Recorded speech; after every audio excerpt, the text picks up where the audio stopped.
of them as well. What a move from the 48. Oh, look at this, and onto the straight they come.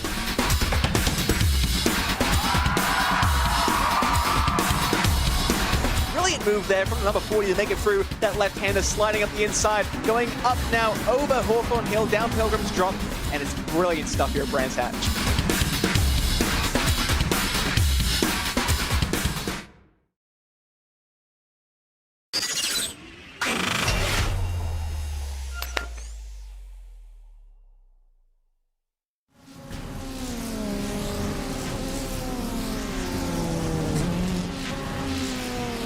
The final 3-round string is go here in the Formula 4 Championship here. Of course, the UK Formula 4 1600s that start off the evening. We have ventured north of the border. We have ventured to Knockhill, and we are strapped in and ready to go for what I'm sure will be a thrilling and very decisive round here of racing, not only here in the UK Formula 4 1600s, but of course in the British Formula 4 Esports Championship a little bit later on this evening. It's myself, Liz McLeod, Cameron Roger alongside. We are ready to go for this final 3-race swing, and I'm really excited for it. It's always an exciting final 3 rounds. Again, starting it here at Knockhill feels very fitting because it is a brutal circuit. Yeah, it's a crazy time of the calendar to put this circuit, to be honest, because it's right at the crunch time. This is when the final couple of drivers are getting themselves in position for the championship, and we all know it is going to be a bit of carnage out there today. 4 races coming your way, 2 for each of the categories, and I can't wait to see what is going to happen, especially when we get to reverse grid race. Let's talk about the format. If you haven't joined us before this evening, before we get into the British Formula 4 Esports Championship, let's talk about what we're going through in the UK Formula 4 1600s. Of course, lone qualifying will be coming up in a few minutes' time. They'll get the circuit to themselves in only 4 laps, of which we will see all 4 of those laps being taken around here, with it being such a short circuit at Knockhill. They'll have 2 15-minute races, of course, the second of which is a reverse grid between P5 and 10, of course, based on the finishing positions in race number 1. Always that second race is exciting and very hard for some of the drivers to work their way through. We've mentioned before, we are on our final 3-race string. That is Knockhill, Zandvoort and Brands Hatch. Of course, Zandvoort was the second round back in 2024. It is the penultimate round in 2025. We've been to Donington Park, Thruxton, Snetterton, Alton Park and Silverstone, and of course that final 6 more races to decide the title. Of course, here in the UK Formula 4 1600s, we also have 2 drop scores to talk of. Thankfully, we're not going to do any points discussion on that.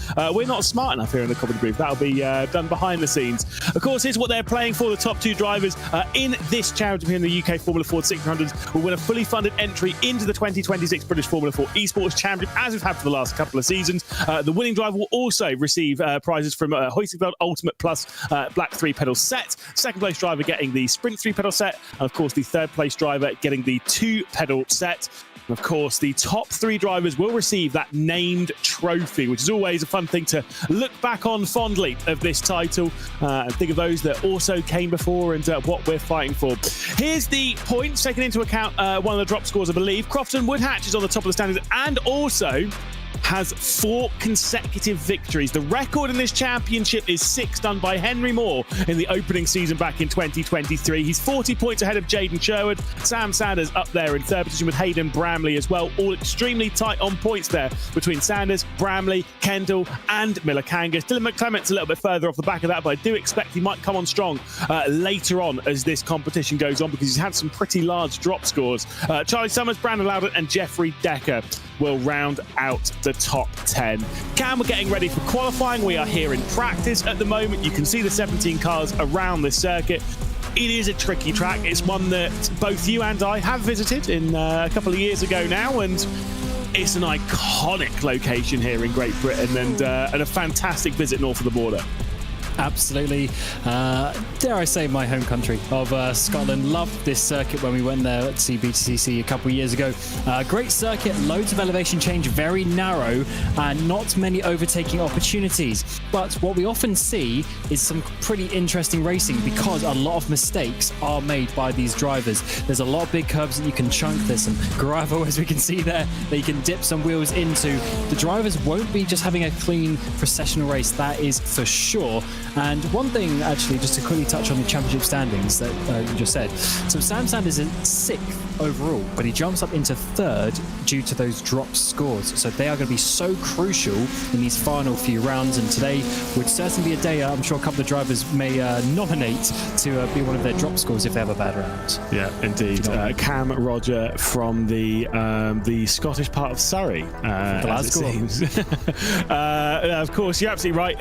Obviously, taking into account the drop scores and seeing that gap coming down even for our Championship League, Crofton Woodhatch on overall points as 336. That drops him from a 66-point lead because he's on 336. Plays 270 for Jaden Sherwood. That drops down to a 40 or so point lead in the title. So he does lose a lot of that ground, which we were expecting because effectively he has to drop a podium. Whereas Jaden Sherwood will actually drop a 14th and a 9th as his worst results, because the problem with Crofton Woodhatch is he's kind of had, yes, of course, the last 2 rounds have been great with 4 consecutive victories, but he's also gone a 1st and a 7th. Well, the 7th there is kind of not great, but the first you're not dropping that. And then his next rounds are 3rd and 12th and 3rd and 15th. The problem with that is that you're always going to be dropping the podium because you're dropping the overall rounds, not the individual 4 worst races. You're dropping the 2 worst rounds. Yes, suffering from success, that is for sure. And it's similar with Sam Sanders, because his worst round is an 11th and a retired. so not many points to drop, and that is why he goes up. Anyway, let's take a look around Knockhill, because this is such a cool circuit. It really is, of course, iconic in every stretch of the imagination, and that big drop-off going into the opening corner at Duffer's Dip. They flick it over to the left-hand side there on the entry into pit lane, and then through that opening corner. It drops right the way down the hill through the second corner, which goes to the left-hand side, and then into the short braking zone at McIntyre's, through Butcher's here, and then up towards the chicane as they go up and over the crest. They can take quite a lot of that curb, but they can't use too much on the exit there.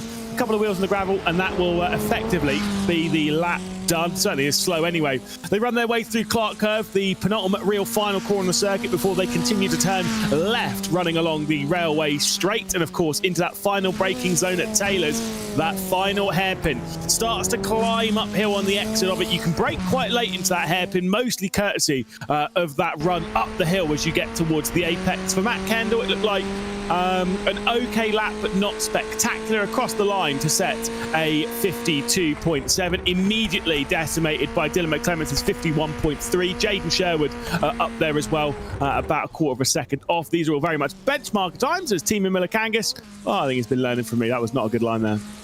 Yeah, that was not the fastest way around. Yeah, Kendall there. I was going to say it's actually going to be a really close session because there aren't many corners and it's a very short track, but Kendall obviously having some big issues there and doing the slowest time so far, but he's got more laps to get that one done. As you see, they're sending it over the chicane.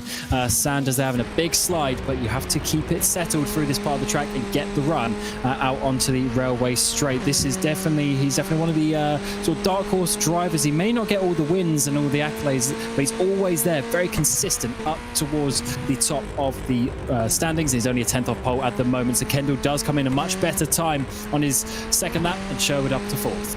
Yeah, good stuff there from Jaden Sherwood, the driver who sits second in the championship. Crofton Woodhatch yet to set a time in the session. Jamie Hopper moves up into 3rd as Dylan McClements continues to rotate around the circuit, 51.3. There is a look at our championship leader, Crofton Woodhatch. 4 consecutive victories. Can he take 6? Can he go joint top on the all-time consecutive wins list, of course, along with Henry Moore? I think he's certainly got the pace. I mean, Shoma Shintani, didn't he do the double here last year? Certainly very fast around here. And it's also for Woodhatch, it's 4 poles out of 5 so far this season. So can he get a 5th one on the season? That'll be certainly very good indeed. We're going to see what he's actually left it pretty late compared to the other people, I guess, because it's such a short lap. You actually have a lot of time in the session. Back at Silverstone, you had to go out straight away to get all of your laps in. We're a quarter of a second for the top 6 drivers, and this is going to be some crucial laps here, because we all know, at least at the start, qualifying is going to be quite important to avoid the chaos through this opening sector. All over the curbs there as Sanders jumps up to 2nd. Yeah, I don't hate that. I mean, he's used a lot on the left-hand side to kind of open it up on the right. This is the run through Clark. Really easy to, understeer off the circuit. As you come up and over the crest at the apex of Clark, the car becomes lethargic and pushes out to the outside of the circuit towards all that gravel. Here we go into the final corner. And then up towards start-finish line, a little wide of it, but you can carry some decent speed off of it. Used all the circuit there on the left-hand side, 51.313 to beat here. Don't think it will. Wow, okay. I can't take any credit. Yes, it didn't beat it, but only by a few thousand a second. I was expecting it to be a little bit further off than that, I'm not going to lie. Not even that, half a tenth of a second for the top 5 drivers. What a qualifying session we have here. A lot of the lap times are already set. Make that 6 drivers as Jamie Hopper jumps up into 4th place. Milikangas currently sat 3/10 off in 9th place. I mean, you basically blink an eye and you're going to be somewhere in the top 5. I think Matt Kendall's cool time on his session, so he's done for it. Of course, it is the fastest session that we basically deal with all season. We don't go to Brands Indy anymore, where we would have had such a short circuit. It is such a small one around here at just that 50-odd seconds, and with it, the session's over in a blink of an eye. Team Milikangas up towards the line, 3/10 off of the pole at the moment. He sits in 9th position in the session, does improve and gets himself up to 7th position as Crofton Woodhatch now sets the 51.236 and moves a few drivers outside of a 10th to pole position. Cracking lap from our championship leader. And the 5 drivers behind him are all in pit lane. They're done for the session. So Crofton at the death, basically, of everyone setting their laps. They've only got 4 laps, remember. So that is basically everyone using their lap times very quickly in the session. But he's got another one to go. So he might go even faster. He always pulls one out the bag, doesn't he? And this might be 5 out of 6 poles for the season. As we can see, Crofton Woodhatch working his way around. I'm not sure. Need to go and check the list as to who can and cannot do qualifying. I know, I'm pretty sure Mario Raskant, he had a disqualification from the 2nd race the previous round, but I'm not necessarily sure if Hayden Bramley is able to take out to the circuit. We'll have to go and check that one, as we'll see Rebecca Morrell move up into 13th position, and Crofton Woodhatch is going to continue doing some laps. Yes, so there's a 3 that you see at the bottom. It says Bramley, Gade and Rass. Then there's also Jeffrey Decker, but I don't believe he is attending today, or at least not out on the server at the moment. So that is a big one for Hayden Bramley, who has always been up towards the front of the standings so far this year, but he struggled for a couple of rounds. He did get a podium 2nd race at Silverstone, but 3 races prior to that, only 1 point finish, and that was the 7th place. So not so many points in the last 4 rounds for him, and a exclusion from qualifying is not going to help his day, starting about 15th as Crofton Woodhatch coming up towards the line. Can there be any final improvements? He's going to have the pole position, but he can just put it to bed, and yes, he can improve some more with a .225. Yeah, great qualifying session for Crofton Woodhatch around such a small circuit to have such a margin on those behind. You're absolutely right about those 4 drivers with exclusions being Bramley, Gade, Decker and Mario Rasp. So obviously a big shame for them, but I'm sure they'll dig deep and try and find something in this race. One of the things about this circuit, though, as you can tell by its narrow, twisty nature, not the easiest circuit to work your way up. However, it is mistake prone, and that is even at the highest level. I have a great memory. It was 2014, and it was Colin Turkington, and I think he got disqualified for maybe the first race of the weekend, or he had an issue. Maybe he got tapped off in the first race of the weekend. Either way, 2nd race of the weekend, he had to start from the rear end of the field, and it was the point where British touring cars had a 30-car field, and still managed to work his way up onto the podium. It might have been 4th place, but it's certainly up there. I think it was 3rd spot. An excellent drive from Turkington. And again, it's proof that you can make some progress around here, be it obviously in real life or even on the sim. It's definitely a track where other drivers make mistakes, so there'll be a lot of attrition from that. And as much as in some ways it's difficult to overtake, you can have a big send, especially into the final corner at Taylor's, if you're brave down in towards McIntyre as well. So there are some opportunities there, but it's certainly one, it's not easy. It's one where you have to be brave and you have to force your way through, but do not get penalties by doing so. This is one issue we've seen with a few drivers this season. You know, Milikangas for one, Hayden Bramley as well. Various situations where they get into these fights and unfortunately they come out with penalties, whereas they might as well just lose that one position and then not do it, because in a championship like this there aren't really that many rounds, and you can't afford, especially take into the drop rounds as well. There aren't many rounds that are counting towards your points, so you need to be getting those points on the board. Yeah, indeed. Of course, again, we're going to have to sit down, Cam, and do some research, maybe over a round of golf, and do some number crunching as to what's going to happen with the title race when we go into the next round, when we go overseas into Circuit Zandvoort, as to how early Croft and Woodhatch, because he definitely can win it early, but I have absolutely no idea how that works with drop scores. Unfortunately, not smart enough. I mean, it's not even not smart enough. There's just so many variables to work that out whilst the race is going on, because it's not about the points you gain now, because it's the points that the other people will lose as well. Yeah. So there's sort of two factors going on there. But certainly for Croft and Woodhatch, he's got 4 in a row. Can he make it 5? Obviously fighting for those prizes, the Hoisingveld pedals, of course, the named trophy, the paid entry into the 2026 British Formula 4 Esports Championship, a lucrative prize for a lot of these drivers and a fantastic one that they're aiming for. Of course, if you are just joining us here, remember that the British Formula 4 Esports Championship will follow after coverage of the UK Formula 4 1600. Let's take a look, though, at the starting grid for the opening race of the evening. It's Croft and Woodhatch, it's Charlie Summers, it's Matt Kendall, and of course, Jamie Hopper. Dylan McClements will start from 5th position, and Sam Sanders from 6th. 3 of those cars within a 1/10 of a second right toward the front. Behind that, it is just as tight. Team Millikangas will start from 7th, alongside Jonathan Smith. Jaden Sherwood, 2nd of the title race, just from 9th position, with Wan Shi Lin alongside Brandon Loudon, and Paige Dofenbauer will start from 12th position. The final rows of the grid will see Rebecca Morrell, the last Rebecca Morrell and Mark Winter, the last drivers who set times in that session. Mario Rass, Isaac Gabe, and Hayden Bramley, with a lot of work to do from the final rows of the grid. Cameron Roger, who is winning? Woodhatch. Well, I'm going to say Charlie Summers, just to spice it up a little bit. I'm not spicing it up a little bit. But then I don't think this race is going to be clear cut. I think Croft and Woodhatch might do it, but I don't think it's going to be so easy. Yes, he had a decent margin in qualifying, but it is one of those tracks where you can use slipstream to your advantage, can't you?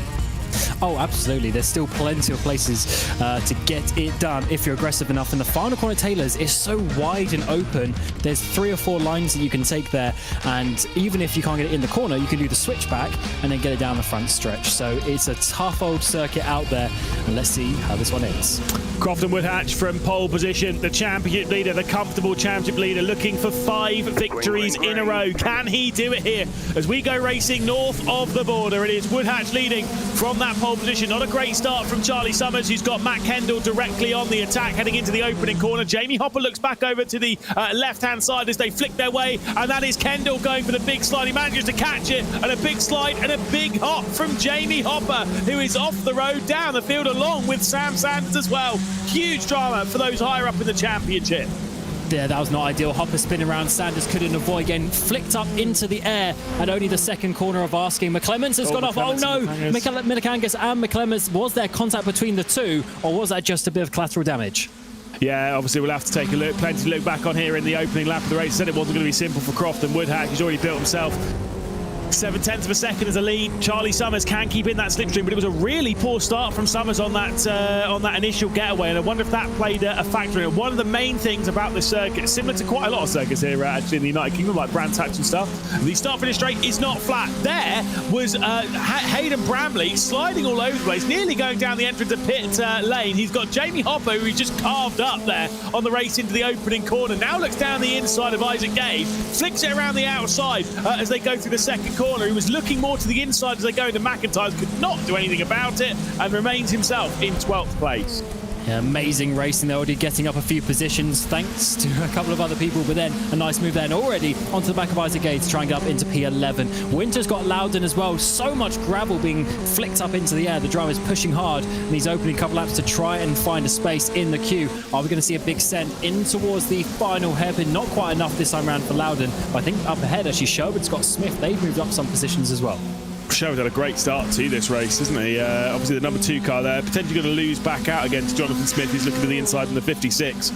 on that race into T1. But of course, it will be Jaden Sherwood hanging on, slipstream back of Matt Kendall. A few things to touch on that race. So yes, again, great start from Jaden Sherwood to go from 9th up to 4th position. Also, shout out to Matt Kendall, who was about 90 degrees to the racing line on that slide through the opening corner. Still running in this race in 3rd spot. Yeah, definitely had some help, both facing the wrong way and then facing the right way again, but he's not going to complain about that one as he's still on a podium place for now, but he's got 2 fast, hungry drivers coming for this. Let's see this. We're going to be 3 wide. McClement's on the inside giving the initial knock. Then I was actually Sanders who hits Hopper initially, then gets re-hit. Was there further contact? No, he managed to get out of the way of everyone else, but there was about 3 or 4 separate incidents there going on. McClement sends it over. He sends it over, and Milikangas just follows him into the gravel. So easy to do. It's such high commitment through that chicane, especially on the opening lap. Milikangas was actually having his own moment there, as Dylan McClements was as well. So the pair of them having basically their own moments, but joining in it as Hayden Bramley down the inside of Mark Winter and McIntyre's up into 9th position. So some more progress coming in from the 26 that has started from the rear end of this field. Progress being made, but now a 1.2 second gap up to Brandon Loudon. I do think Hayden Bramley is fast enough to close that up. I think a podium might be a little bit out of reach, but maybe not necessarily. A top 5? There is maybe the chance, especially if there's some drama up ahead. Yeah, we'll have to see. The gap to Wan Chi Lin, or between Wan Chi Lin and Smith, though, is a bit of a problem.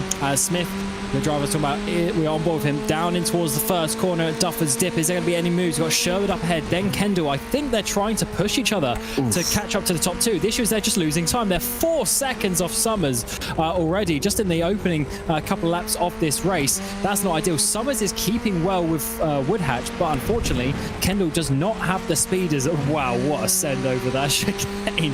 These 1600 cars really do ride it well, considering the amount of movement that they get. And once again, all over the gravel. Is there going to be a move now to hairpin? Yeah, they are not messing around in this group. Again, it is Kendall, then Sherwood, then Smith, who we're on board with here, closing up with some Formula. Is that Formula Drift? I don't really know my drifting cars, if I'm honest. I mean, that is the champ. That's the name of the championship. Yeah, that is the name of the championship. Couldn't work out. I think there was an RX-8 in there. Didn't see what the other one was. But you know, there's some cars. Not really, not. It's literally Tokyo Drift, the movie. What you're talking about? No, it definitely was not Tokyo Drift. I've watched that film. Either way, here comes a look. Let's get back onto the topic of the race and not embarrass myself on topics I am very uneducated on. As we ride on board with Wan Chi Lin, full commitment over the top of the crest, is now looking down the inside of Rebecca Morel, heading back out towards the railway straight through the Clark curve. Maybe pushes out Rebecca Morel, who could lose out here to Loudon and Bramley. Yeah, hip check there, but actually Morel's going to get absolutely rinsed here. Going to be 2 further cars down the inside. Unfortunately, it's going to be Loudon and Bramley, but not quite enough. Morel all the way around the outside to defend that position and actually managed to get those 2 places back. But Wan Chi Lin, a bit of aggressive move there up into Clark and is holding on to this. Loudon with no slipstream is getting, obviously going backwards down this front straight in towards the first corner. Morel to the inside to try and retake the position on Lin. What a move this would be. She's going to have the inside down in towards McIntyre, but not quite enough. So it's going to be Bramley on the outside trying to go through that open door, but not enough. So Morel just about holds on, and so does Bramley. Yeah, she managed to avoid getting freight trained on the railway straight on the previous lap. Will that happen on a second occasion as they head into the Clark curve? A lot of curb being used there over one side. Look at this though for the race lead. Croft and Woodhatch aiming for 5 on the bounce. 9 minutes left to go in the race. Charlie Summers, your pick for this race, Cam, says not so fast, my good sir. Closed back in, kept the pace up, and is now knocking at the door of a potential victory here at Knockhill.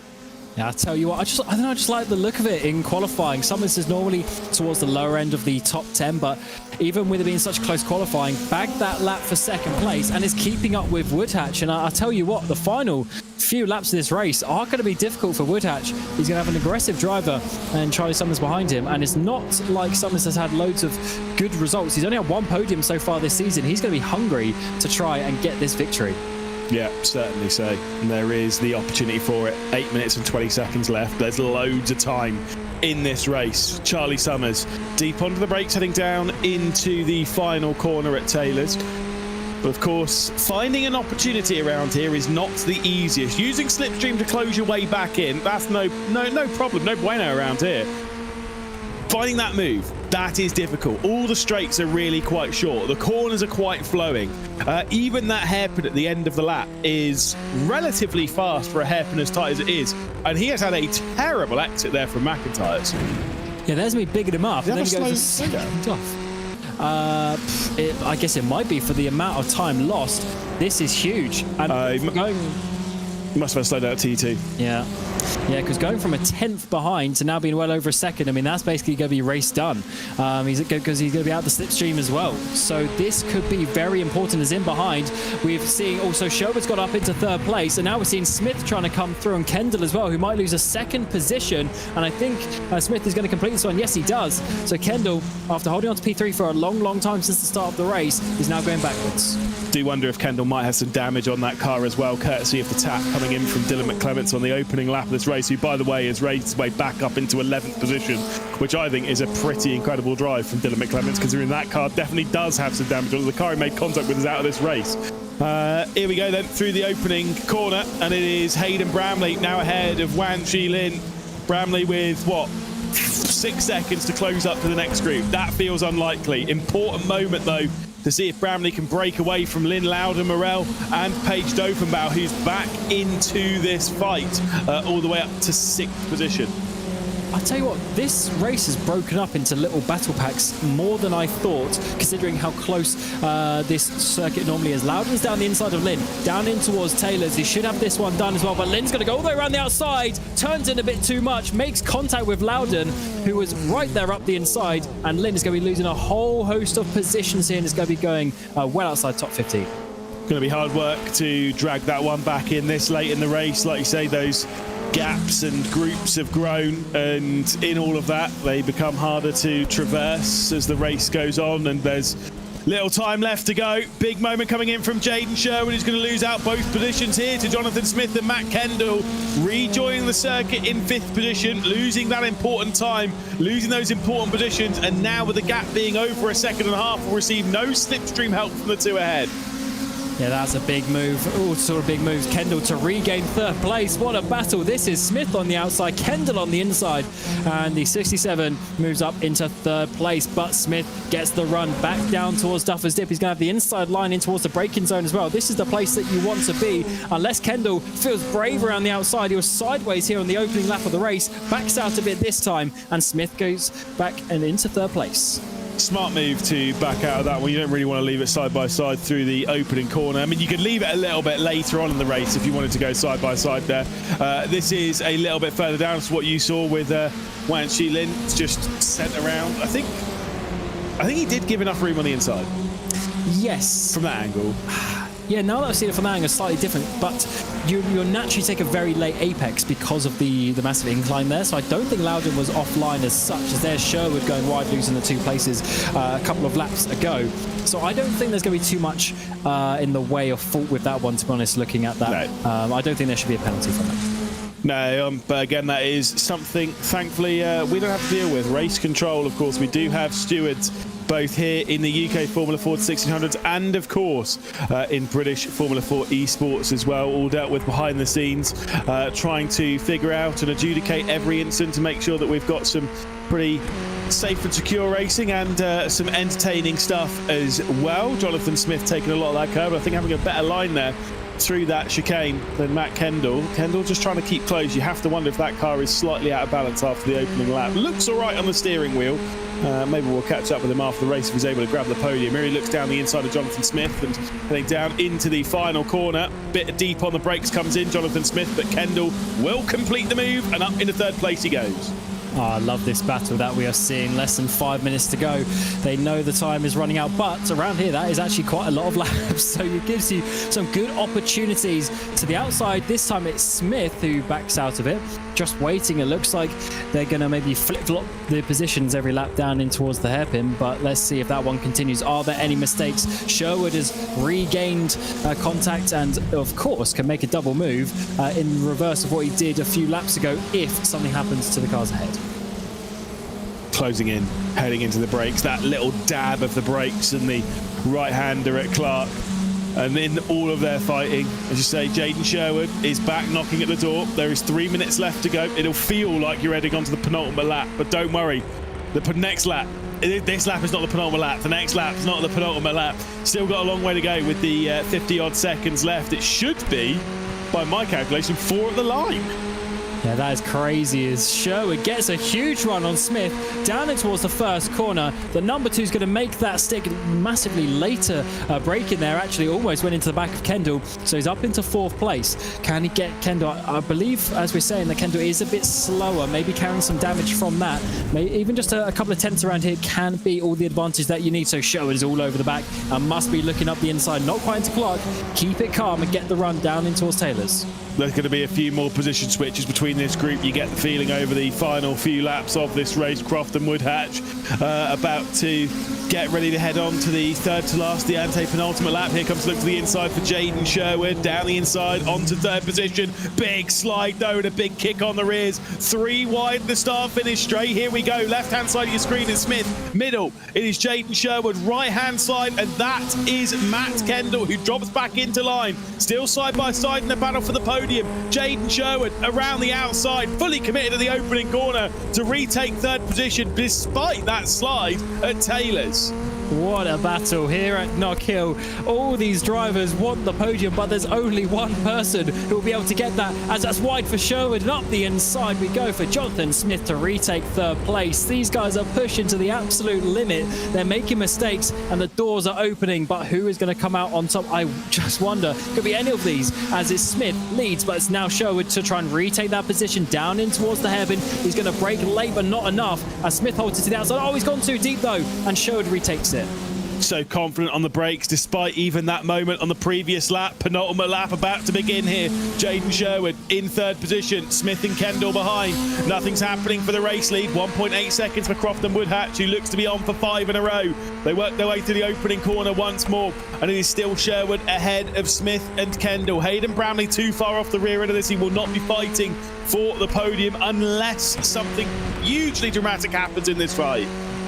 I think it probably will, as we're getting towards the very end of this race. Final couple of opportunities down in towards the hairpin. Kendall is looking, he's sitting, he's waiting for an opportunity. You can make a double move around this track, maybe not at once, but maybe you can. It's so wide here in towards the hairpin. Late braking from Sherwood on the inside, but Smith once again goes wide. He'll get the cutback, but there's not enough space. Kendall cuts that one off, and onto the final lap we go. Final lap, final opportunities. Final few corners for them to define these decisive moves. On the podium at the moment is that car, the number 2 of Jaden Sherwood, looking to the outside. Jonathan Smith going full send into the opening corner. Can't quite do it. Looks for the up and under. The time's running out, Cam. It really comes down to that final hairpin. That's the only opportunity left. I think so. So do not make a mistake here. Coming through the chicane, judge your usage of the curb to perfection. No one is off into the gravel, but it's a defensive line from Sherwood. That's going to slow him down. That's going to open up the opportunity for Smith to get a run. Oh, maybe contact in the back. He's slowed down, and maybe neither of them will get him. Matt Kendall could be able to find his way through now. Out through the final corner, though. It's an incredible drive once again. Pole position to victory. 5 in a row for Croft and Woodhatch, the championship leader. The 22 is in control in 2025. Behind that is Summers. Behind that is Sherwood. Onto the podium from 9th place here at Knockhill. Across the line they go. That tight fight for 3rd. See Sherwood ahead of Smith and Kendall. And what a battle we've seen here at Knockhill. If that is going to be the way the next 3 races go this evening, then I'm really looking forward to see how the championship is going to stand at the end of it. It just showed you can battle around here. It has to be a bit of a flip-flop battle. It's not going to stay the same. When you get into these little battle packs of 2-3 drivers, you can really put on a good show. Certainly can. Certainly can. And I get the feeling, you're being hopeful. I get the feeling we are going to see it. I think we're going to see 3 very good races after this around here. Of course, 1 more here in the Formula Ford 1600s. And of course, 2 British Formula 4 Esports races a little bit later on this evening. Whilst we're talking about this second race, it's time for the all-important conversation. It's time to bring out the spinny wheel and find out which position will be the reverse grid pole. We've had some big numbers this season. We've had some bad news to break to Croft and Woodhatch. Still, he's been able to rise his way up the order. Oh, it's going to be a 9. Poor guy. Oh my word. Oh no. What a track for it as well. What a track for it. Look, Jaden Sherwood went from ninth up to third. As long as you avoid all the early drama, I'm sure we'll have to wait and see. We'll catch up with Crofton in a second and we'll break the news to him live on air for you. Let's take a look at the provisional race finish as well and those 9 cars that will be reversed. So Brandon Loud will be starting from the reverse grid pole. Here are the results then from the race. It's Crofton Woodhatch ahead by 2.2 seconds of Charlie Summers. Jaden Sherwood in third position with, of course, Smith and Kendall inside the top 5. Then it is Bramley. McClements up to 7th. Great recovery drive, by the way, for the Irishman. Rebecca Morrell into 8th position with Brandon Loudon and Paige Dofenbaugh. Fastest lap of the race, of course, going that way of Charlie Summers in that 2nd position. Sam Sanders down to 11th after early drama. Isaac Gade up from the rear end of the field to 12th. Wan Chi Lin in 13th position with Mark Winter, then Mario Ras, Jamie Hopper and Timi Miller-Kangas, the sole retirement from the race, which is a huge shame, but someone has to retire, I guess, if it's chaotic. I'm surprised we've only got 1 retirement from the proceedings. Let's start talking to some of our drivers, and of course we've got to begin with the one major place, and that is with Crofton Woodhatch, our driver that we've caught up with time and time again this season, and we've seen him a lot the last few rounds, including 4 victories before this. We're on 5 consecutive victories, Crofton. The record's 6 by Henry Moore. I mean, that's an incredible drive. Talk to us about it. I mean, you looked fairly measured and controlled through that one. Yeah, thank you. I got a good jump. I seemed to get a good launch over everyone else. I already had like a 8/10 gap or something going into the first sector. I think there was a bit of carnage behind, and then Charlie was the only one that got through it. But yeah, no, it was still a tough race. Charlie was right there on the edge of toe for ages. I made a little mistake, and then he was right up behind me. But then he got slowed down a bit later on. But it's tough because the chicane is a bit tricky. I'm struggling a little bit in the final corner as well, just for a little bit of consistency. But no, good race nonetheless. We did see some great battles behind you, including an excellent 3-way fight for 3rd position. It seems like you can do battle around the circuit. I mean, Jaden Sherwood proved that with a run from 9th up to 3rd. We saw a great drive from Hayden Bramley from the rear end of the field up the order as well, proving that once again overtaking is possible around here. Reverse grid time. You know, I'm here to break the bad news to you. And I'm not going to beat around the bush. It's not good news, mate. It's 9th place. What do you feel like is going to come from there? Because again, we've had some big numbers. I remember you talking about this last round. We've had some big numbers this season. What are you feeling about that? What do you think is possible from there? Do you think the win is possible? 6 in a row? I think anything's possible, really. But I'm not going to push for it too much. I need to I've got quite a big gap at the minute in the points. I need to just make sure that I get better than, well, I need to make sure that I don't have a worse round than what I've had already in Donington and Thruxton. So I need to get higher than 7th, really. But I'm not going to push for it too much. I'll just see what happens. I think the race will come to you around here if you're just a bit patient. But I also think that I will need to be aggressive at some point, just so I don't get pushed all the way back, if you know what I mean. Yeah, scoring points is far more important than being dragged into this commentary booth after race 2 and having a chat with me. Obviously, we're in this final 3-week stretch. We've got Zandvoort, and then, of course, we've got that season finale. How are you feeling about these final 3 circuits on the season? Seems like you're obviously kicking things off with a good one for you. Yeah, I'm confident round. I'm not as confident round here, but I'm confident around Zandvoort and Brands. They were 2 good qualifyings for me last year. Races in Zandvoort didn't go great, but they were 2 strong qualifyings, and I've been decent in qualifying this season so far. So as long as I could be at the front for the first race, and then I've just got to manage the second race as best as I can. Well, best of luck. 6 victories this season, 5 in a row. We'll see if we'll catch up with you after race 2. If not, have a good one. Thank you. There you go. A lot of chats this season with Croft and Woodhatch. Let's talk to someone who we've not spoken to so much this season. Just a single podium before in this championship campaign. That was back in Thruxton. Of course, we've got Charlie Summers here in the commentary booth. Great drive to second place. Kind of came from an excellent qualifying session as well. You were able to keep up with Croft and Woodhatch in the early stages. What do you make of your first race here at Knockhill this season? Seemed like a fun one. Yeah, no, it's definitely an interesting track. This, I've not done much racing here. I mean, at least not on the Formula Ford. I've done bits in like the TCRs, which can take even more curb than this can. But yeah, the fact you can just completely launch it is a bit different to a lot of tracks. Given that this is such a tiny car, you'd expect to just end up in a barrier. But that's sort of what you've got to do to be quick here. But this circuit kind of respects little cars. You know, we've seen obviously Formula 4s race around here in real life. We see British Formula 4 come here in real life. We see the legends around here in real life as well. It's a bit of a crazy track for small cars. Seems like a fun one though to challenge. Of course, I know obviously you only saw a little bit there of Crofton before you had a bit of a slowdown and then dropped off the rear end. But what's battling like around here? I mean, look, it seems like a fun track for it. You're probably going to have to do some in the reverse grid race from 8th. Yeah, I definitely imagine I will. One thing that was interesting that I think is going to help Crofton out was he got an absolutely mega launch. So he immediately sort of gapped all of us. And I had to defend from 3rd, who then had to defend from 4th and 5th. And I think there was a little bit of a incident behind.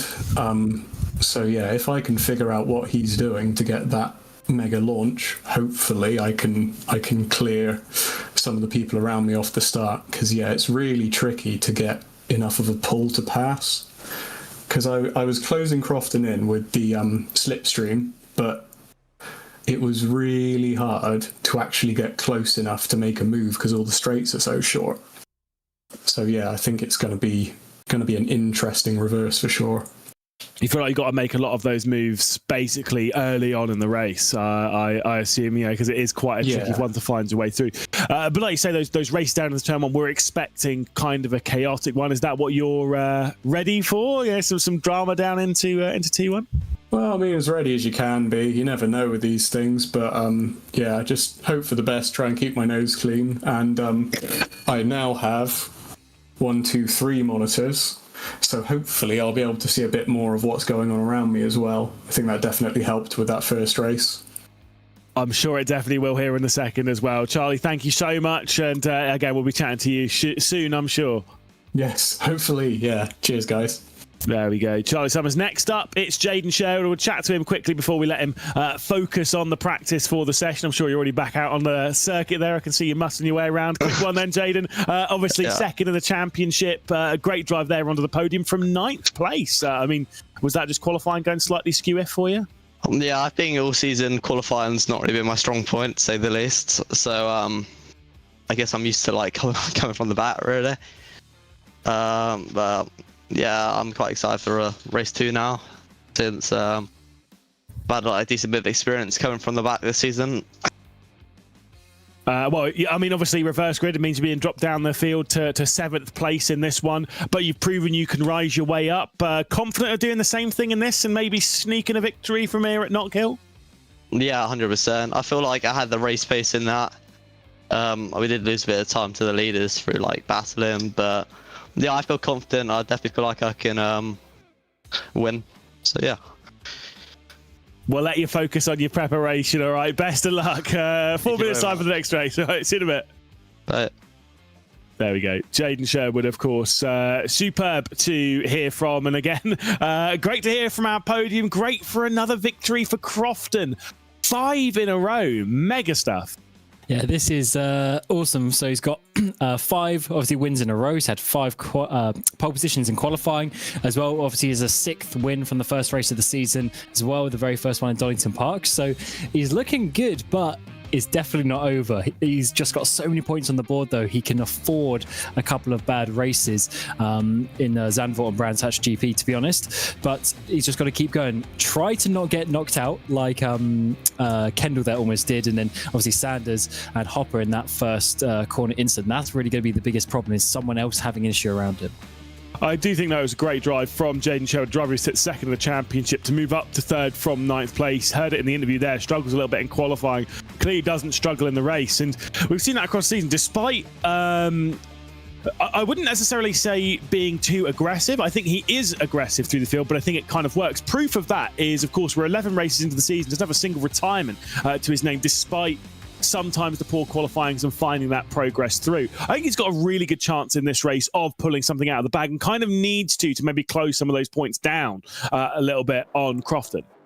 Yeah, definitely has a lot of race pace. How many times did we see him just go off a little bit wide into the gravel or whatever, and then he caught straight back up to Kendall and Smith? So he's got that pace there. If he was probably third place in qualifying, he would have gone off with Summers and Woodhatch, to be honest, looking at the pace that he's got.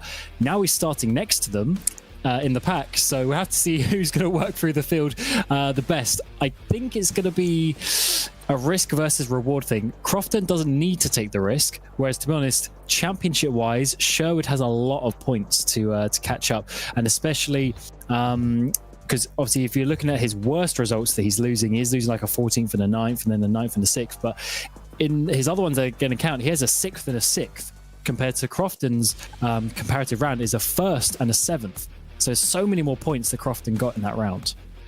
Certainly so, but then it's where you think about where the attention is for Jaden. I'm sure at the moment the attention, with 5 races left to go, is obviously, well, trying to hunt down and maybe find that title. And I 100% understand that, and I get that mentality. But of course, do remember those prizes. Of course, there's prizes for the top 3. It's the pedal sets, the Hoytingvale pedal sets, which is obviously great prize for the top 3. There is also that fully funded seat for British Formula 4 next season. Esports, of course, not the full championship. We're not handing out those kind of prizes. Me and Cam have already commented on that once before. That was a long time ago. It'll be, that's a prize for the top 2, first and second place. Doesn't matter which way around you are, you get that fully funded seat in the British Formula 4 Esports. And I think then for Jaden, it's kind of maybe the focus on just trying to hang on against those behind. Yeah, and if you can use that to your good effect to move your way up, get signed by a proper team for next season, that would be really cool. And he's got number 2 on his car. Is that an omen for where he's going to finish in this championship? We'll certainly have to find out. Having said that, Croft is double 2. He's 22. So all the 2s, all the 2s out towards the front. But someone's got to win. Yeah, and do remember again, now obviously, with the Mark Fletchers and the Henry Moores who have won this time, of course, Henry Moore went on to go and sign for Guild and then Team Bennick, which is obviously great and all. Even for those second place drivers, of course, Shomi Shintani last year is a Williams Esports driver. Going back to the first season, though, got to give him a bit of a shout out. Dana Moore is obviously doing great in the Formula 4 Esports Global Formula 4 Esports Championship here on iRacing, the official basically open wheel championship at this part of the season, which is excellent to see. Some of the strength of the field.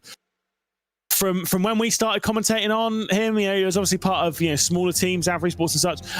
Then has moved into Apex, which was great.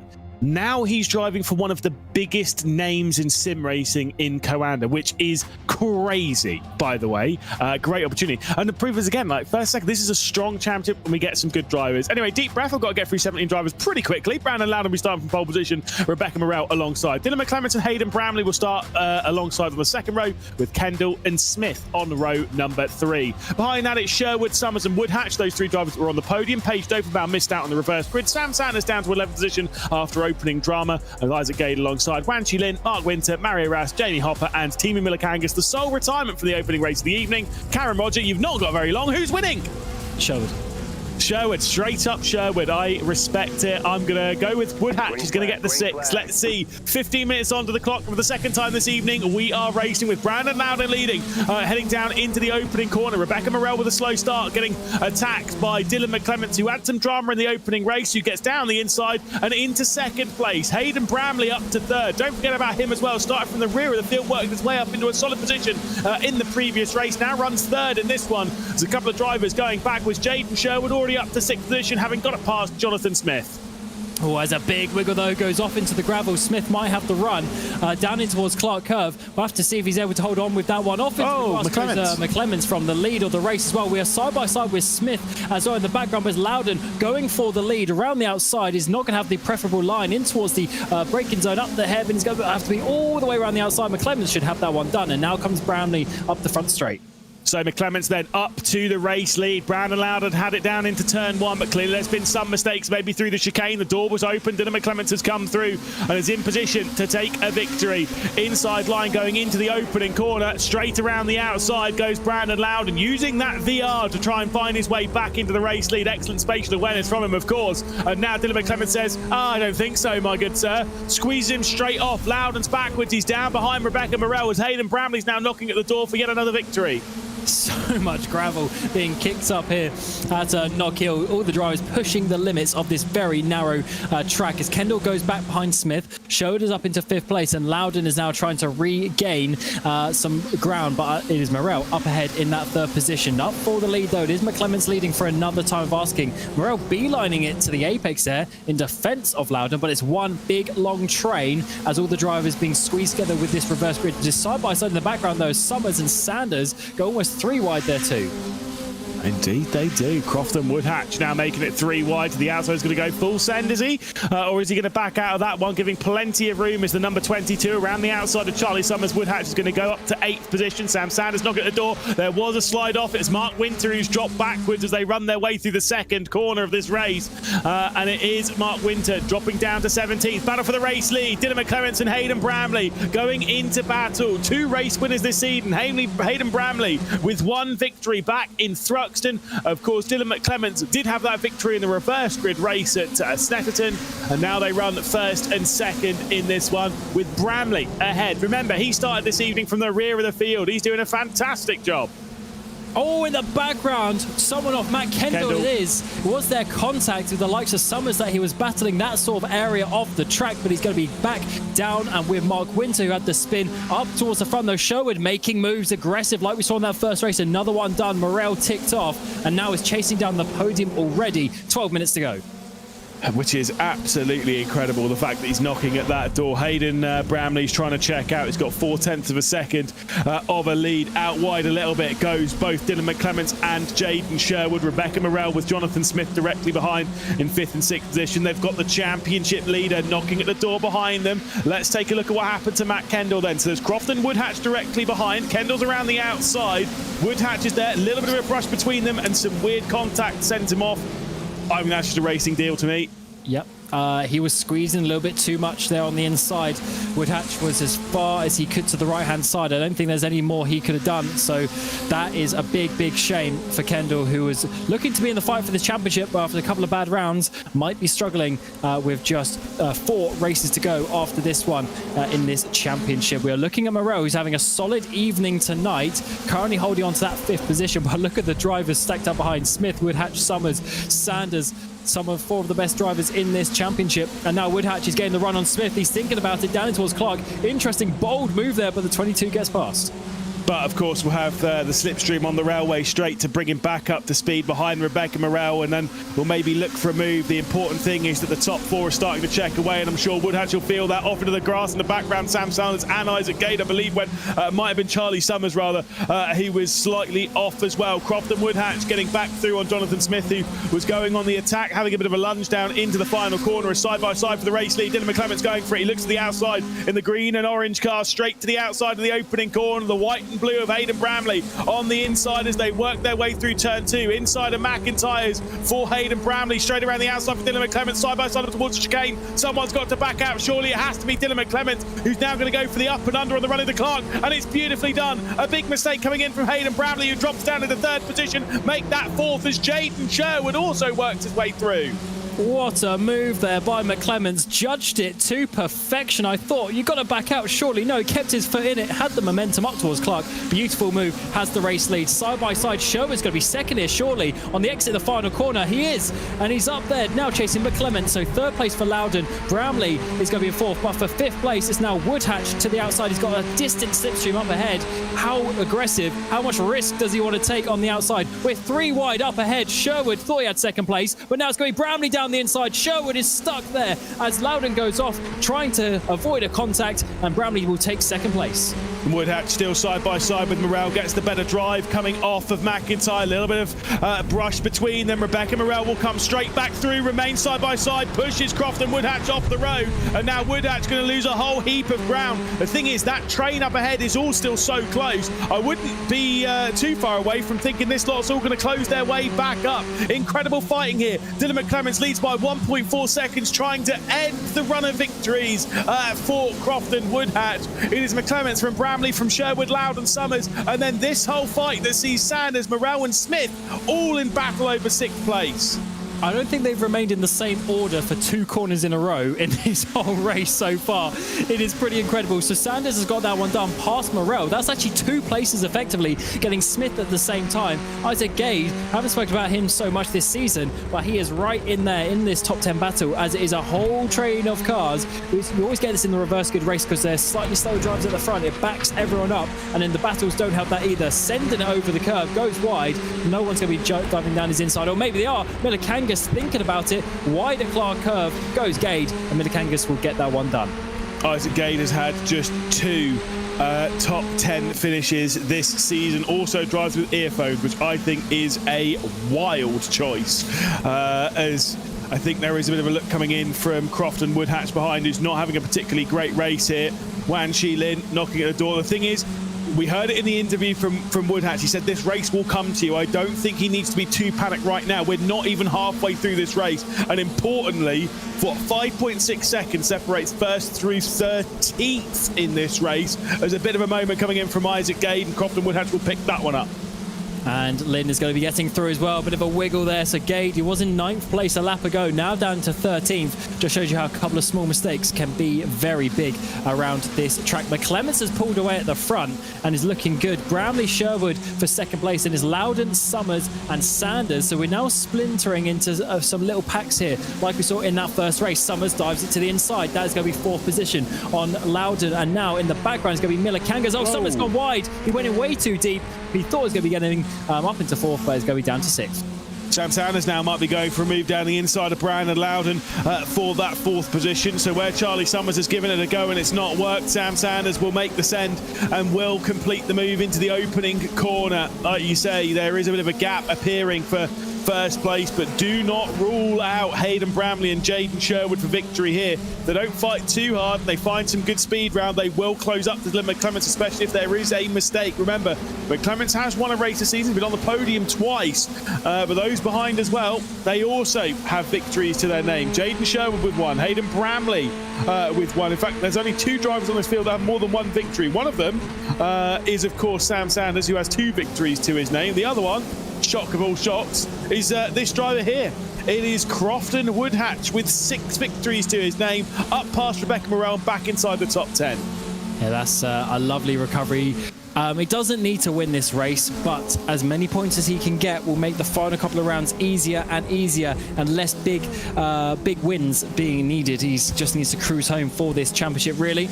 And I was just looking at Sam Sanders. He's up 7 places into 4th position at the moment. Unfortunately, there's a bit of a gap ahead up to Sherwood, but he's doing such a good job after being upside down almost in turn 2 on the first race. Is now looking at a podium if something is to happen ahead. And I think Sherwood and Bramley, some of the more aggressive drivers on this field, might be having a bit of a fight. Let's see who is going to be leading as we come out of the hairpin. Down the inside is going to be for Sherwood, braking later, getting that late apex, and has that one done. Bramley actually not fighting that as much as I expected. Great move from Sherwood. Like you say, I think Hayden Bramley's eyes are a little affixed slightly further up the field, maybe seeing that Jaden Sherwood does have some decent speed at the moment. Let's try and use it, try and use some of that confidence, try and use some of that energy to close up to Dylan McClements as time ticks away. Still plenty of laps though left to go as the fight remains in the running of, was it 6th on back? You've got Timo Millikangas, Jonathan Smith. We ride on board with Jamie Hopper, who runs in 8th position at the moment. Summers behind, and of course Croft and Woodhatch all knocking at the door. You can see the wall there of Jamie Hopper. It looks almost shiny and metallic. That's most courtesy of the light. Yeah, that's a nice little glow there. A bit of a dance as well. a lot of looks into the mirror, just sort of expecting some moves from behind. Not this time around, though. There's Moreau and Lin battling for just outside the top 10, but no moves being made just yet. It seems like calm down for one lap. No big sense being made. Maybe this is the time that we're going to see, first of all, Hopper down the inside of Smith in towards the first corner. That's 7th position done as Smith actually comes in there very nicely. That's going to open up the door, though, for Woodhatch maybe to think about it. Down towards McIntyre, not this time around. So he's going to have to sit there nicely. So Woodhatch and Summers, they haven't made many moves. They're basically where they started at this reverse grid. Whose wall was it that you were a big fan of on the webcam? Do you remember? Wall. There was Your Conor Muir. Oh, it might be. Well, we'll find out if we get into some British Formula 4 esports racing. We'll see if Conor Muir's about and see if it is. I don't know. I don't think it was. I'm not sure. Well, either way, we'll keep our eyes focused on the race. Woodhatch made the move on Jonathan Smith. Wan Chulin down the inside of Rebecca Morel up into 11th position at the moment. 3 minutes and 40 seconds left to go in this race. Still plenty of laps, about 5 at the moment, as there was a bit of a brush between Bramley and Sherwood. 1.3 seconds for the race lead. But I don't necessarily think that one's going to be closing down. What is closing down is that battle for 3rd and 4th, and a big moment as well for Timo Milikangas, who has lost his rear left wheel, I believe. Yeah, broken rear left. That's going to be race done. And also for 3rd place, Sam Sanders is there. He really is coming. And it's not just the speed as he needs to... Yeah, box. He needs to... it's not just the speed for Sanders catching up to Sherwood, but it's also to McClements. He's gained a second on McClements, and that is why he's there. The gap between Bramley and McClements has stayed the same. This is Sanders being faster than the 3 of them, and he's got time to do the overtake. And importantly for Croft and Woodhatch in his championship fight, remember when it comes to some of his poorer results, 1st and 7th back in the opening round of the season. Well, he had a victory earlier on this evening. He's running 6th, so he's running better than his 3rd worst result of the season, which is great because it means that he's adding some more solid points to the list. There is Timo Milikangas with broken suspension going for these slip and slides all over the place, and this is the fight for 2nd place. I don't get the feeling they are going to have a battle for the race victory. I think with a couple of laps left to go, Dylan McClements should be safe of the field. There will be 3 laps left to go at the line as the battle for the podium begins. Sanders, huge move over the grass, down the inside. This could be 2nd place. He was thinking maybe his day was over when he was in the air, coming out of turn 2 in the first race. Now he's looking at a 2nd place finish. In 1 lap, he's gone from 4th to 2nd, but it's not over yet. Bramley trying to defend by attacking down the inside in towards the first corner of Dufford's Dip. Who's going to be braver? Is it the inside? Is it the outside? Sanders keeps his foot in there, but in the end, it has to be 3rd place for now. And Sherwood is thinking, I thought I was going to be 2nd place here. Now I'm in 4th. Yeah, right, exactly.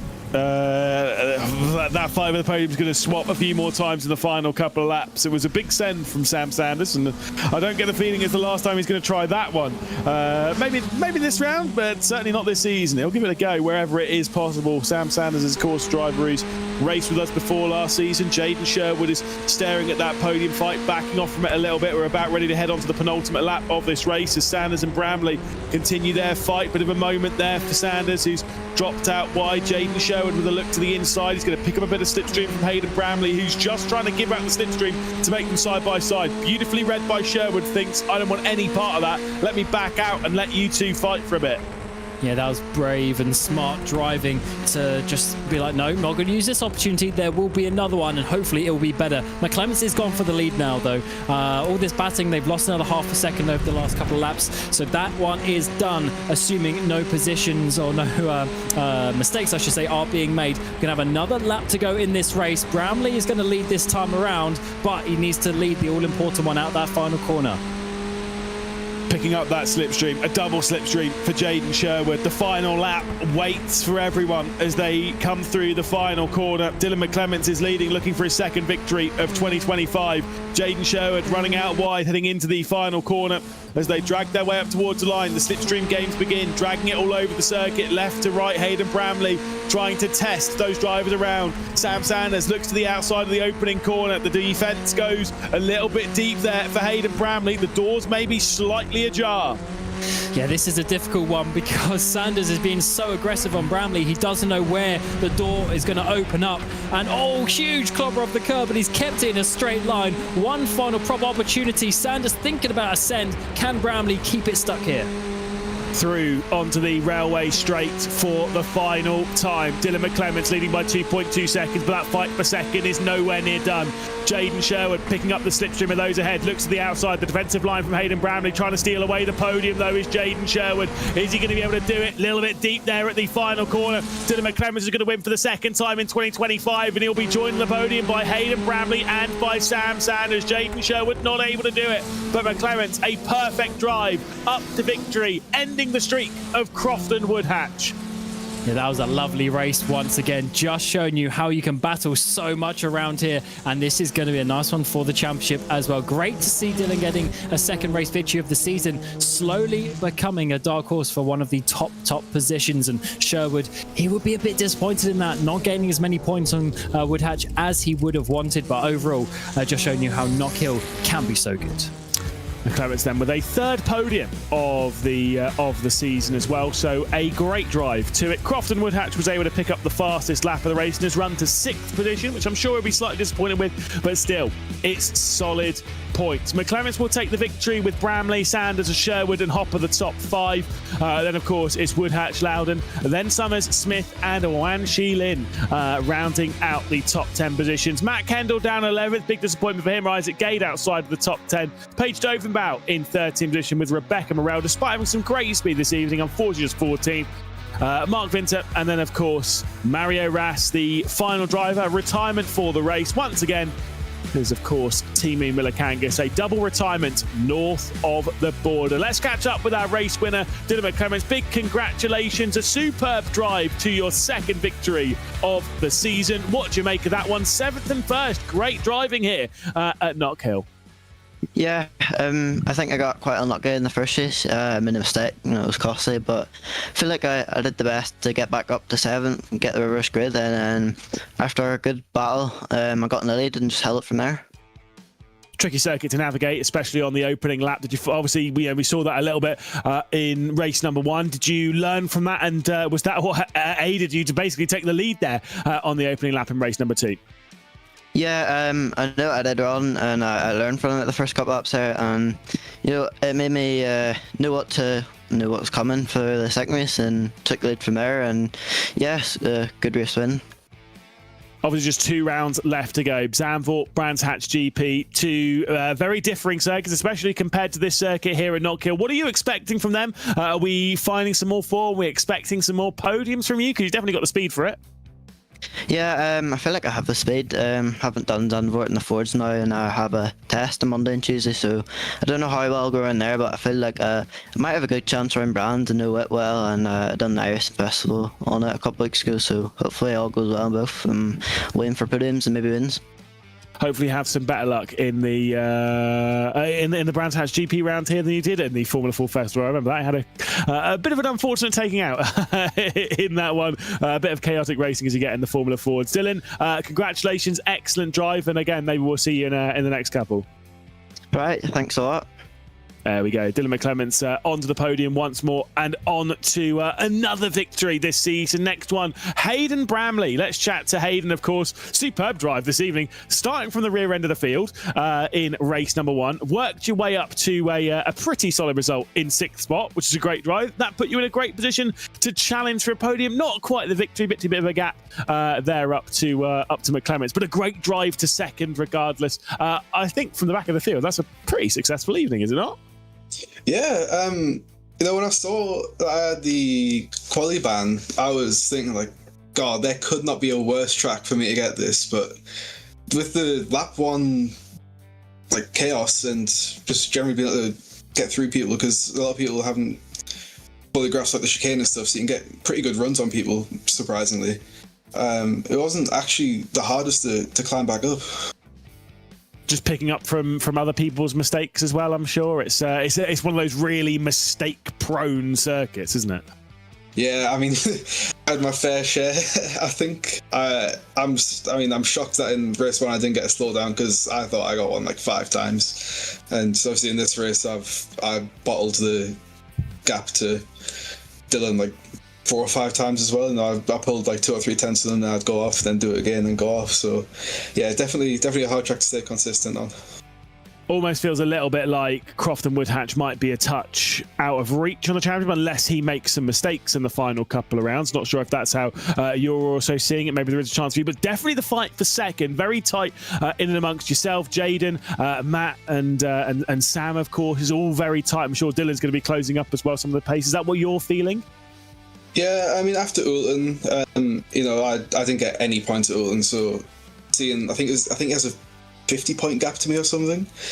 It was that point I realised, like, yeah, there's not much, and then just try and fight for the P2, because P2 is still good. It's my first ever season in any sort of esports, so I can't be too miffed if I'm fighting for one of the top spots in any sense. Yeah, certainly not embarrassing yourself this season. You put on a great drive and a great drive onto the podium here this evening as well. Hayden, congratulations, and again, 2 more weeks left to go in the season. I get the feeling we're going to have a couple more interviews. Yeah, thank you. See you soon. Hayden Bramley onto the podium once more. Also onto the podium, someone who I wasn't sure if we were going to see on the podium this evening after whatever happened on the opening lap of race number 1. It's Sam Sanders is in the booth with us. I mean, what was your mentality after that opening calamitous moment? It was all chaos at the opening corner of race 1, and here you are on the podium. Yeah, not really how I saw the evening going. It was good fun, but yeah, race 1 was a bit of a disaster. Just got caught out by the guys going through wide, and everyone kind of checked up a bit more than I was expecting, and then yeah, got knocked into the air on the way through the corner. So yeah, a bit of a disaster, and had damage after that, so that kind of limited the run back through the field. So starting 11th, I just missed the reverse grid on 9, and so I was like, oh, this is great.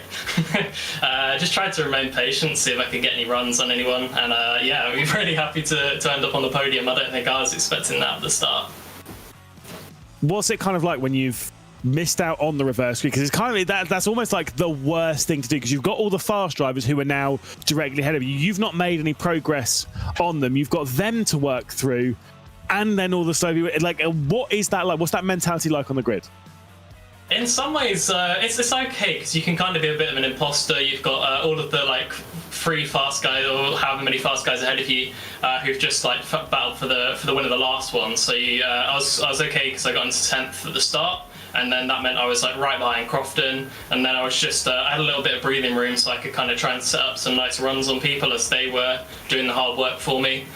Just try and set some runs up off the back of that, and I got a bit lucky a couple of times with getting 1 or 2 at a time. So yeah, it was just kind of trying to keep my head in it, and it's not over till the end. So yeah, it was tough, but good fun. Well, Sam, best of luck over the next couple of weeks. Again, I'm sure, like with all of our other podium sitters, we'll be talking to you quite a bit over that. And good luck with the run to second, maybe even the title. Who knows? Who knows what's up for grabs? Thank you very much. Cheers. Sam, great drive onto the podium there again, and a great chat to our podiums, of course. Cam, Formula Fords are all done. It is time to get ourselves ready. The British Formula 4 Esports Championship is coming up as it goes racing north of the border. Just 6 races left to go to crown our champion. We'll be right back after this.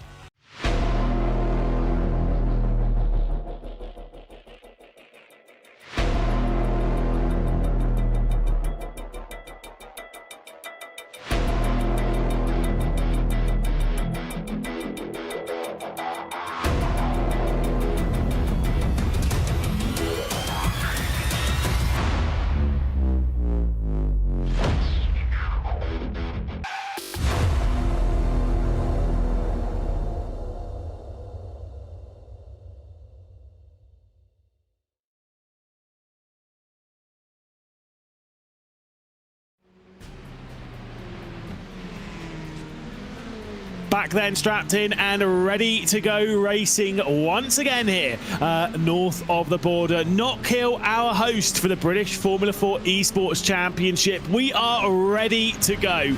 Ready to go racing once again. Ready to go for what I'm sure will be one of the most dramatic rounds of this championship. It almost always brings some drama up here. And this round will have no difference on that. Just 4 points separates the top 2 in the championship. A big gap back to Matt Caruana. We'll talk about that in a moment when we see the standings. Before that, let's talk you through the evening. In a few moments' time, we'll be going into qualifying, a lone qualifying session. Again, the limited laps, 10 minutes they'll be able to take to the circuit before we get to that first race. 20 minutes in that before we prepare ourselves for the reverse grid between P5 and 15. And once again, 20 minutes goes back onto the board and we'll be racing once again. It is such a frantic and difficult thing to fight for this title, but this is what they are fighting for. On the Teams Championship, we have the £5,000 prize pool, 2.5k for our winning team, 1.5 for second, and of course that grand for the third place team. There is also our base performance simulator prizes. Of course, the top 3 teams will receive 1 full day at the single-seater simulator, which they use at base performance simulators. A lot of, again, real-world drivers use that simulator at Banbury. It's a fantastic facility. They also will receive the 2026 Werritours British Formula 4 Championship hospitality for the winning team. They get 4 tickets a round of their choice next season. And then, of course, the new one for this season, the Pole Position Award presented by Base Performance Simulator. The driver with the most pole positions in the season will win a BPS FW1 steering wheel and the BPS DDU as well. So that will be something to talk about. By the way, the leader on that at the moment is Henry Moore on 2 pole positions. He is also the leader of our championship, 336. Like I said, 4 clear of his teammate Remy Gilbert. They are running away with things on the team side of things. Matt Caruana dropping back a touch after a couple of penalties. 3rd position in the title race for him. Danny Moreno in 4th with Leo Brown. Iggy Smith up there in the top 10. Goga Bowdy, Augustin Torlashi, Ryan McCallum and Pablo Espes, the top 10 in the title race. On the team side of things, 668 points. That is for Team Bennett. They are nearly 300 points clear of TC Esports. Effectively, the team's champions almost crowned. They've got a hand on it, but that fight for second is tight. TC Esports to high most setups by EMM. Drive Lounge Racing not too far behind. Alpine as well in that tight fight for the top 5 against Aston Martin, Aramco F1 Esports team, and the Scuderia Ferrari HB Esports team. All of our F1 affiliated teams all doing battle there for the top 5. Aztec Williams and of course BS Competition not a million miles off either. It is a tricky season for them to fight for these prizes, Cam, and again, to fight in the title race like this, it is immensely difficult. You can see Henry Moore there, our championship leader. What do you think is going through his mind heading into this very important qualifying session? I think this is where things almost started falling apart last season. Yes, it was actually. It was the final 3 rounds from Knockhill onwards where he really struggled. In 2024, Graham Carroll coming out on top that time around, but Carroll not full-time member of the grid this year, so he just has his teammate Remy Gilbert. Matt Caruana is obviously in 3rd place, but I believe he told us last time he's missing that final round of the season. So, yes. And also he's 45 points behind. So to be honest, it's Team Bennett fighting between themselves as Moreno is just way too far behind realistically. So now we have to see. There's been some races where Gilbert and Moore maybe haven't fought on track as much as they would because they were trying to conserve their championship points and all that. Now, crunch time, 3 rounds to go. Surely they're going to start having a big battle. I can't remember. I get the feeling that Henry Moore might have had a grid penalty around here. Qualified man. He started 20th. I remember that. Finished in 12th position in the first race. Did win the second race, but this was kind of the start of the unravelling ever so slightly. Graham Carroll was able to finish on the podium in both races last season, which is what assisted him with that. Let's take a look around a very speedy lap then with our championship leader into the opening corner at Duffer's Dip. Flicks it back over to the left-hand side before that short braking zone of the right-hander of McIntyre. Prepare yourself for the chicane as they go through Butchers. Flick it over the left-hand side and big over the right for Henry Moore. Superb driving. Again, a race winner around here. He knows how to get it done.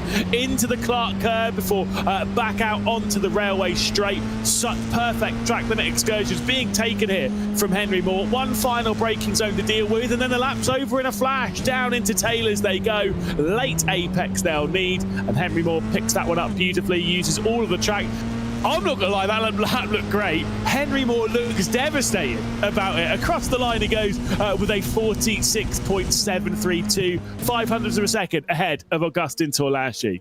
Well, it definitely wasn't perfect. There was a few little wiggles here and there, so he could definitely go faster than that. You just have to be so perfect. I mean, the compliance of the car in the chicane was absolutely unreal. The setup that they've got going there is amazing, and let's see if there is an improvement, because to be honest, he's still the fastest driver that's set the lap so far. Here's Danny Moreno, 4th place in the standings. TC Esports having a great run, 2nd place in the constructors, and they've got a big fight with Hymo setups, which is Caruana Caruana and Chadwick. So a good result would be very nice for him indeed. Let's see what he can do.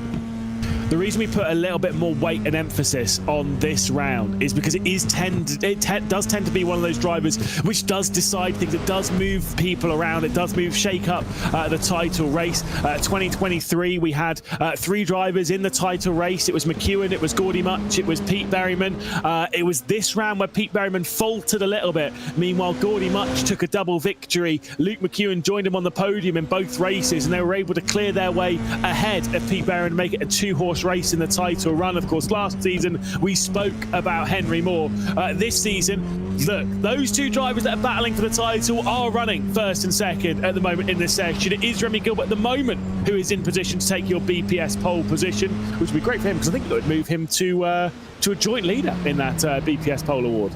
Yeah, that'll be a fantastic battle because there's only going to be 2 more opportunities after this one to get the that pole award. So amazing. Let's see how that one works out. So Gilbert's gone to the front by 17 thousandths of a second. So is Henry Moore really disappointed by 17 thousandths of a second? That is amazing to see how close his championship is. And here is McAuliffe coming up towards the line, 11th place. You expect him to be slightly higher, but it's so close. Will Murdoch jumping up into 8th position as well as Henry Moore continues on. 6 minutes to go, but once again, similar to 1600s, will be sat there for a couple of minutes once all the laps are done, being such a short circuit.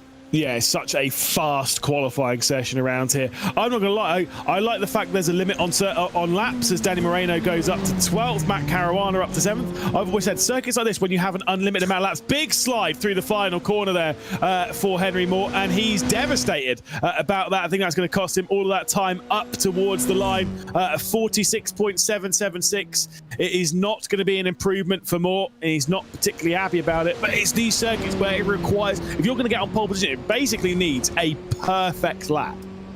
That is amazing. Look how close we are. A 10th of a second for the top 7 drivers. Caruana just outside of that. Gogo Baldi jumping up into 8th position. What a track this is. We still got 5 minutes to go in the session, but all the drivers are getting their laps in. Caruana doesn't look too pleased with that one. After leading the championship for a couple of rounds, he had a bad one last time out with a big DNF. Second race at Silverstone. That drops him down to 3rd position. And to be honest, he's not going to be winning the championship this year if he's missing a whole round as well. Here's Chadders. He's only a 10th and a half off, but he's down in P12. And he had a great showing in the VCO ERL, did he not? Obviously a few days ago. I wasn't commentating on that one. I was watching by the sidelines. But again, he showed himself some good speed. He's a well-versed iRace driver. Up to 11th position he goes. We don't have too many drivers still out there on the circuit. Remy Gilbert's returned, Henry Moore's returned, Iggy Smith has returned, Augustin Tolashi, College Up, Matt Caruana, Brown, Chadwick, Gurka Powell, Espes, Jasir. The only ones really out on the circuit, you've got Conor Muir up there in 4th position. We've got Gurka Baldi there in 8th. We've got Baldi's teammate here, Jonathan Riley. We've got Hans Jakob Molat, who is still out on the circuit. Noah Boldson goes up into 24th. I think Olivia Hayward and Mia Rose have left it late on. Might as well get some broadcast time as well for them and the team. Also do wonder who on this grid also has an exclusion for qualifying. I know it's Alexander Strabel and Charles Genet do, and I'm pretty sure Shomi Shintani does as well. Yeah, there's a list. So you got Deslandis, Glerum, Shintani, Hull, Genet, and Strabel. And Genet also has a back of the grid for race 2 as well. So he's got a difficult night ahead of him. Yep, indeed. Got the heart rate as well there on Gurka Baldi, 103. That's literally what I have when I'm walking around. So, oh, that's heart rate. I think it was FPS for a minute. He's feeding us a 103 frame rate camera. It's very bizarre. It's very specific as well. No, the weird line that'd be next to it. You know, the heart rate, that kind of like jagged line. Yeah, that'll probably give it away. There's a heart rate monitor. Thanks, Cam. Because earlier it was like 80 something. I thought, oh, okay, yeah, fair enough. And then it's pumping up. That's amazing. I was completely wrong with that one. Mia Rose working. There's definitely not a competitive lap, being 4.5 seconds off. Hopefully this one is a little bit closer. Plenty more time, I'm sure, for the wrecked Red Bull Racing driver there through the final corner, a little wide of the apex. down at the final turn, up towards the line. Not sure how many laps Rose has got left in this session across the line. 51.2. Again, still a fair way off of the pole, but again, didn't look like there was the full push heading into that final corner. I know there's plenty more time out there for Rose. Good opening sector here, it seems, and up towards chicane. How committed? Oh, a little bit too much curb there, sliding wide off up the Brabham Straight and just definitely losing some time. And you could see the car just not quite as planted through that point of the track. But, I mean, to be honest, we're such a close qualifying time. There's 7 tenths covering all of the drivers so far. Can Mia Rose do anything to get inside that as come out the final corner? Much better lap from Rose there. It'll be a 47, I believe, across the line. 47.227. So a solid improvement across the line. Noah Boulston also doing a lap. 14th at the moment in the session. Mia Rose 25th, by the way. Session coming to a close for Boulston. I think Mia Rose still has one more left to do in this session. Wonder with a minute 50 if maybe a request for Hugo Lewis. I feel bad making these requests, throwing them around to the broadcast track. Unless it's our junior, at which point I'll make whatever requests I want. I wonder if we can have an onboard lap with Remy Gilbert, if we can see his pole lap. That'd be pretty fancy. It's the only round we can actually do it. Yeah, Hugo's spinning the wheel there, trying to sync that one up as we get towards the end. I mean, it's such a fast lap round here. 46 seconds. It goes away to flash. We've got 20-minute races. We're going to get a lot. Anyway, here you go, Cam. If we can have a bit of a run. Okay, let's have a look here at good old Knockhill. Remy Gilbert on the pole position, coming down in towards Duffer's Dip, is going to absolutely nail the racing line. Perfect run over the curbs there so far. Misses that one just a little bit, but it doesn't matter because it's really wide on the exit. This is the line that I want to see through the chicane. He does actually bump that, but the car just stays so nice. The dampers are set up perfectly for this lap through Clark Curve, hitting that apex nicely. Just the tiniest little, maybe 5 degrees of correction. The car is absolutely planted here and down in towards the final corner. And already such a fast lap over in a flash, getting a late apex, just nudging that one and balanced in the rear end. It is on a knife edge, but he keeps it straight and keeps that momentum. And we saw with Moore, he just had a little bit more of a slide, and that's all it is for a 17 or even thousandths of a second difference. Great lap. It really is tidy there from Remy Gilbert, who sits 4 points off the title lead. And qualifying like that, second pole position, second BPS pole position, of course, of the season. So when it comes to that BPS pole award, now sits joint on top along with Henry Moore. Not a clue what they do when it comes to if they both have it. Maybe they'll split the prize. One will get the DDU, one will get the wheel. Who knows? Qualifying session comes to a close. It is Remy Gilbert definitely on that pole, and I'll prepare myself for a deep breath to try and get through 32 cars. Good luck to me. Yeah, certainly a lot of cars for a tough track around here, but it's going to be a lot of fun. 2 races to go, and here's how we line up for the first. Remy Gilbert on pole position for the second time this season. Danny Moreno alongside in that front row for TC Esports. There's Henry Moore, who was disappointed with his qualifying session. Alongside him is the Aston Martin Aramco Esports team driver of Connor Muir, just ahead of Iggy Smith. Great qualifying from them. Also TC Esports inside the top 6 with Augusta Tolashi. Behind that, it's Jupp, then Baldi. Caruana in 9th position with Leo Brown, Will Chadwick, and Rope Kirkapau will finish in that qualifying session in 12th position. Still within 0.2 of a second is Jonathan Riley, then Noah Boulston, and finally outside of it is Pablo Espes and Beckham Cyril Williams there on row number 8. Will Murdoch and Ryan McAuliffe from 18th position on the grid. Lucas Herman for BS Competition alongside the altitude driver of Molat, then Stone, Mr. Boxman in 21st with Archie Heron in 22nd, Harding and Deanna Perez in 24th place. We saw Rose's lap 25th in the session for them, and of course Corey Lane in 26th position, Nathan Tague and Izzy Matthews in 28th. No lap time set courtesy of qualifying exclusions for Shomu Shintani, Charles Genet, also Olivia Hayward and Alexander Strabel starting from the rear end of the field. They are in position, they are about ready to go.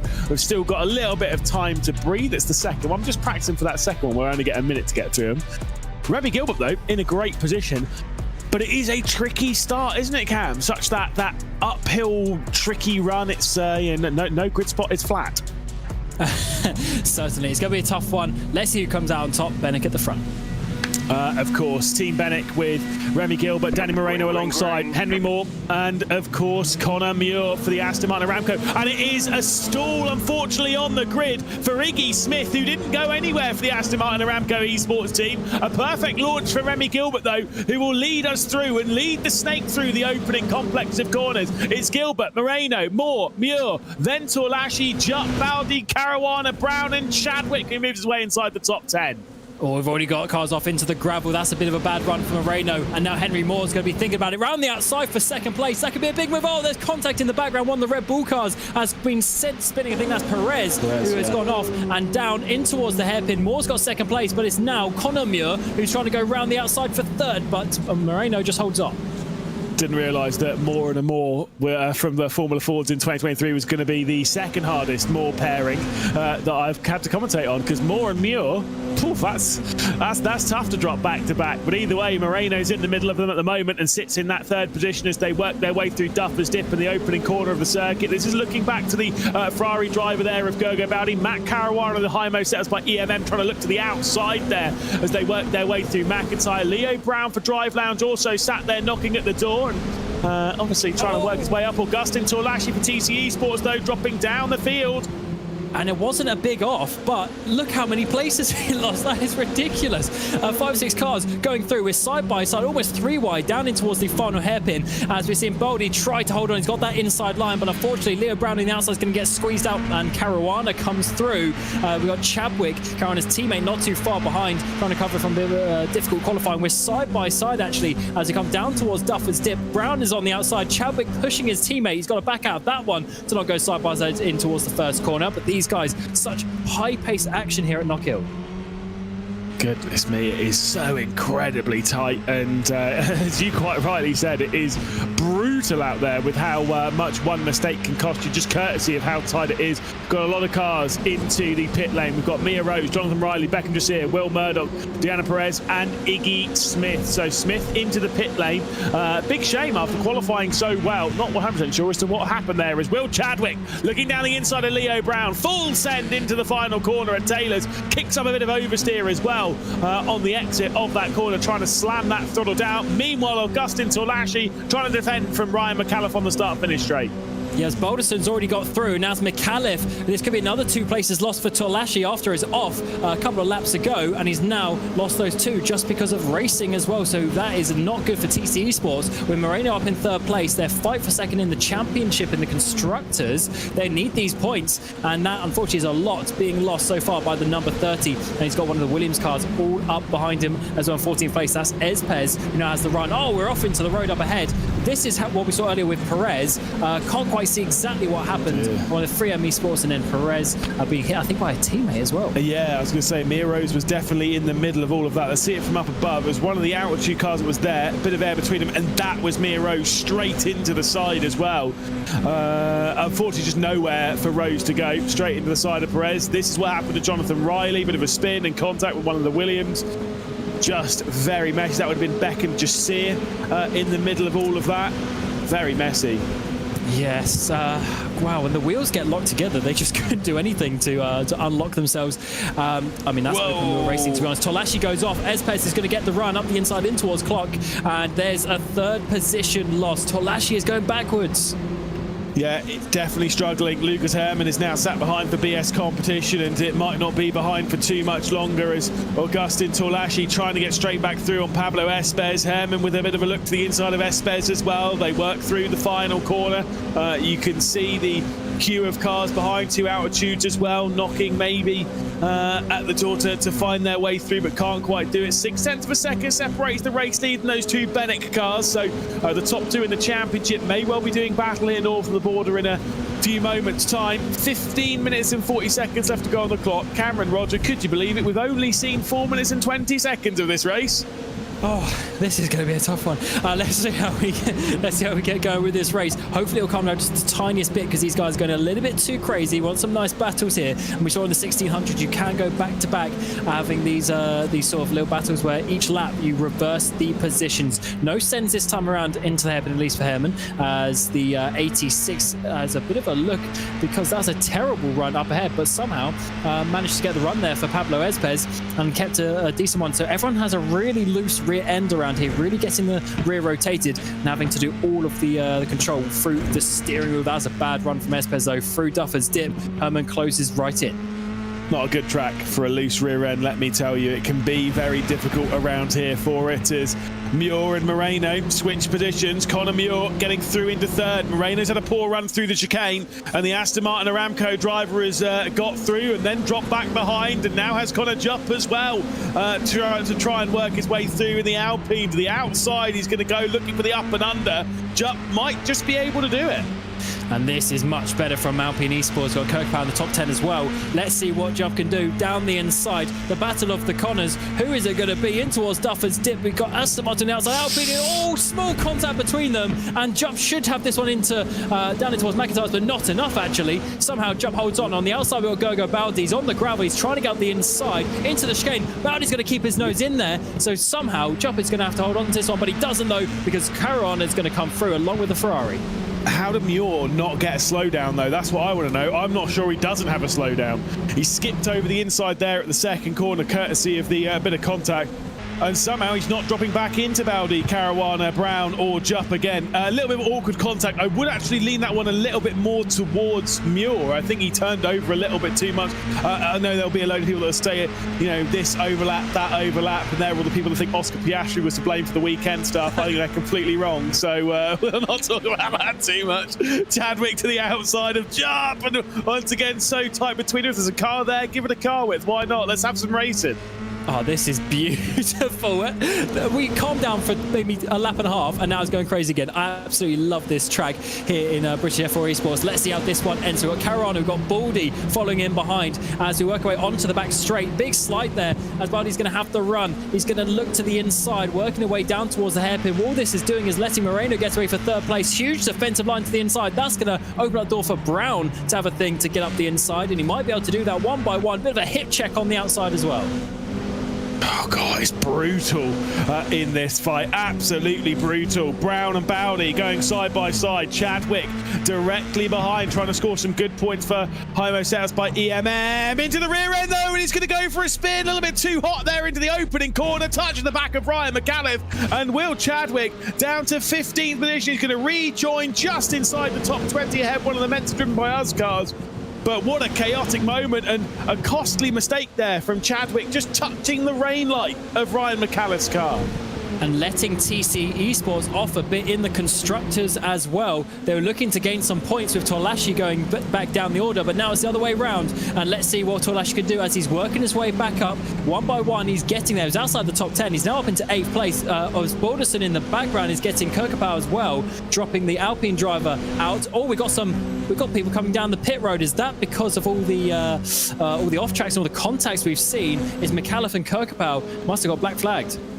That's mental if they've got black flag. We're not even halfway through this race, Cam. I mean, wow, they're double downing on the. Basically, again, it's the same as if you've ever done an iRacing race.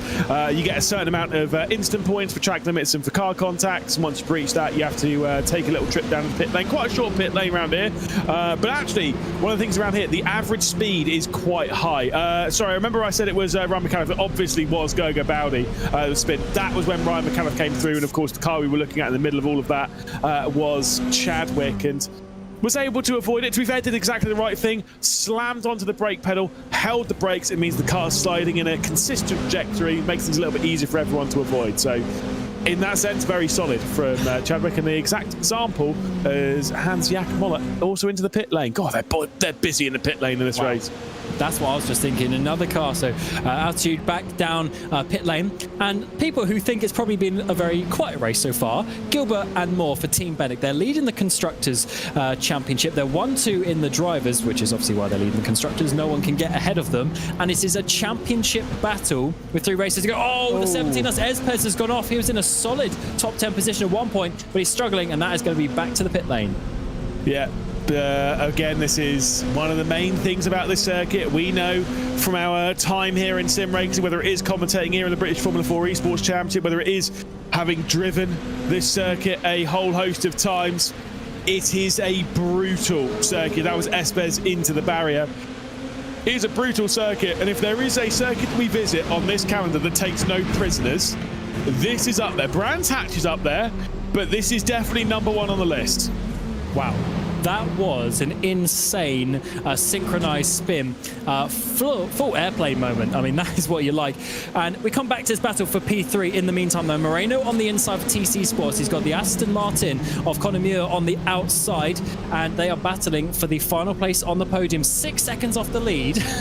Team Bennett have gone absolutely into the distance. No one's going to be catching them this race. Conor Muir to the outside, not enough, as Moreno will have that one covered. They need to be careful, though, because Caruana, Brown, and Baldy are 3 cars in behind. This is basically a 5-car battle for the podium. It's tight out there. It is brutal out there. And the only place that it's not tight, there we go. It was Conor Muir. The answer to the question from earlier as to whose wall it was that Cam Roger was a fan of, it was Conor Muir. There we go. If there's one place I want my Christmas dinner, it's that lounge right there. You're not invited, though, I can guarantee that. As Muir looks to the inside on Moreno. Straight down the inside at the final corner. Bit of a brush between them into the pit lane. Comes one of the prismatic cars, of course, and unfortunately another one to take a venture and a trip down into pit lane this afternoon. Don't think it's going to be the last one on this race, though. Then we're going to see a few more. Danny Moreno back up into 3rd position. Then it's Muir, then Caruana, then Brown, but it's a big look from Caruana, who's having a fantastic drive up the field. What a circuit this is. Muir thought he was in 3rd place at one point. Half a lap ago, he's now in 6th, and he's got Baldy all over the back of him. What a track. It is so difficult out there. Every mistake is punished, and it's easy to make a mistake. So it's double whammy around here. It's not a a modern flat circuit, all this tarmac runoff, etc. It is weird, and let's see a replay of this one. This is going to be a lovely, a huge send down the inside. I mean, there's no way near enough room, but somehow Conor Muir saw that one coming, and they ended up not having 2 drivers off in the grass.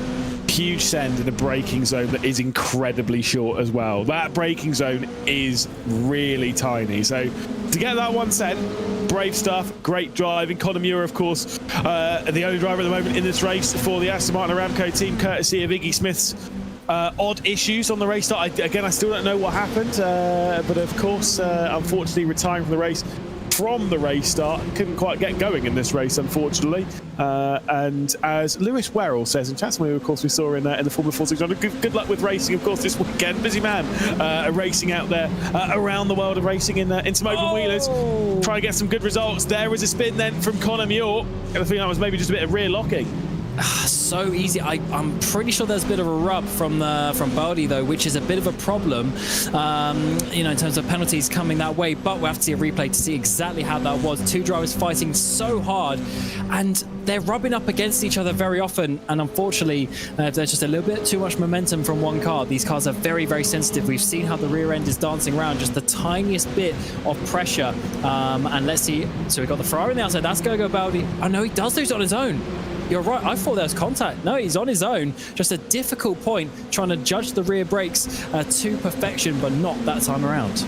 I am the arbiter of truth in this championship, Cameron Roger. Sometimes. Don't you worry about... Look, the spreadsheet works, and this one doesn't crash my computer, so at least there's that. That is the important bit. Let's see what happened then with Iggy Smith. This is on the race start, so you can see the revs building up there. You can see the lights flashing, and you'll see everyone move away.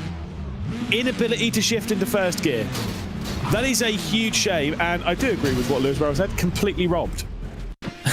Yeah, that I mean, what can you do? Nothing. You just got to sit there. Unfortunately, some cars we didn't quite actually catch that. I think it's one of the BS cars. A few more, actually, about 4 cars hitting the back there of Iggy Smith. And that is such a shame. From an amazing qualifying, we don't always see Smith that far up towards the front, but nailed the qualifying, just couldn't get away from the start.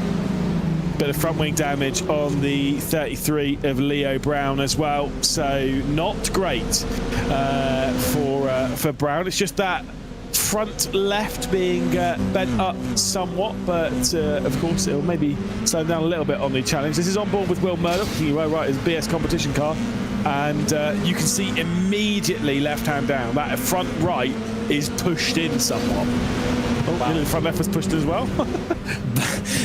What a tough racetrack around here. I mean, there's just nowhere to go. It's all the 64 is off. That's one of the Aston Martin cars. That's Conor Muir, who's had further issues. Chadwick is off as well. This is not ideal for Aston Martin. Oh, is there damage on the car, or is he just sending it too much over the chicane? This is all shit. Also, it's Chadwick and Muir, who are side by side towards Duffer's Dip. I'm not sure what I think about that one. I mean, Chadwick definitely wasn't on the apex, but it's so difficult on the outside to judge that one. Such a fast corner, but I'd love to see that one again to have a proper opinion. I'll let you sit in that one and stew in it. What I do know is we're having a fight for the race lead as they're starting to work their way through traffic. Fastest lap of the race for Henry Moore gives him the bonus point for it. Of course, Remy Gilbert with the race lead. I think the switch to the championship would be an advantage of Remy Gilbert by a single point. Is that correct? I'm not actually sure. I can't remember what the points are for those. That's a Cameron Rodgers thing. He's got the spreadsheet. Yes, so it's 6 points difference first to second. There's 4 points between them, but then you add in the extra one, so it should be a single point. Yeah, cool.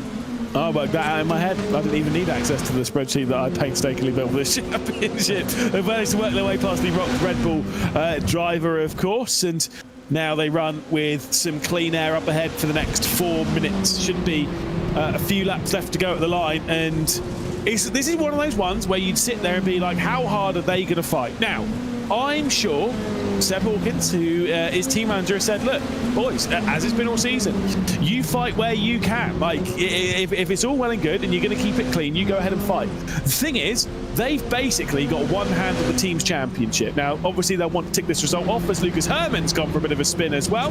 They'll obviously want to tick this race result off as a 1-2, obviously, score some more points and basically get a hand and pretty much a couple of fingers on the other hand onto that team's championship trophy. But they are fighting for the title. They're not just fighting for a race victory here. They're not just fighting for a few points.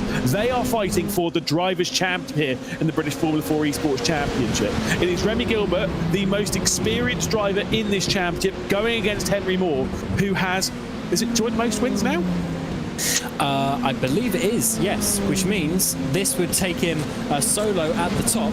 And to preface this as well, remember, Remy Gilbert winning this race puts him top of the championship. He's currently second behind Moore.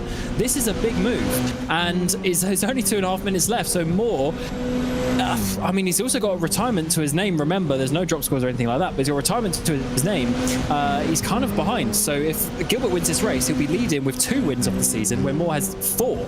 So it is quite an important one, this. He needs to be watching out. As Tolashi, I just realised, he's got back up into 6th place. So TC Sports recovering some points, and Caruana doing his best to get them for Hymo, with obviously Chadwick down in 18th.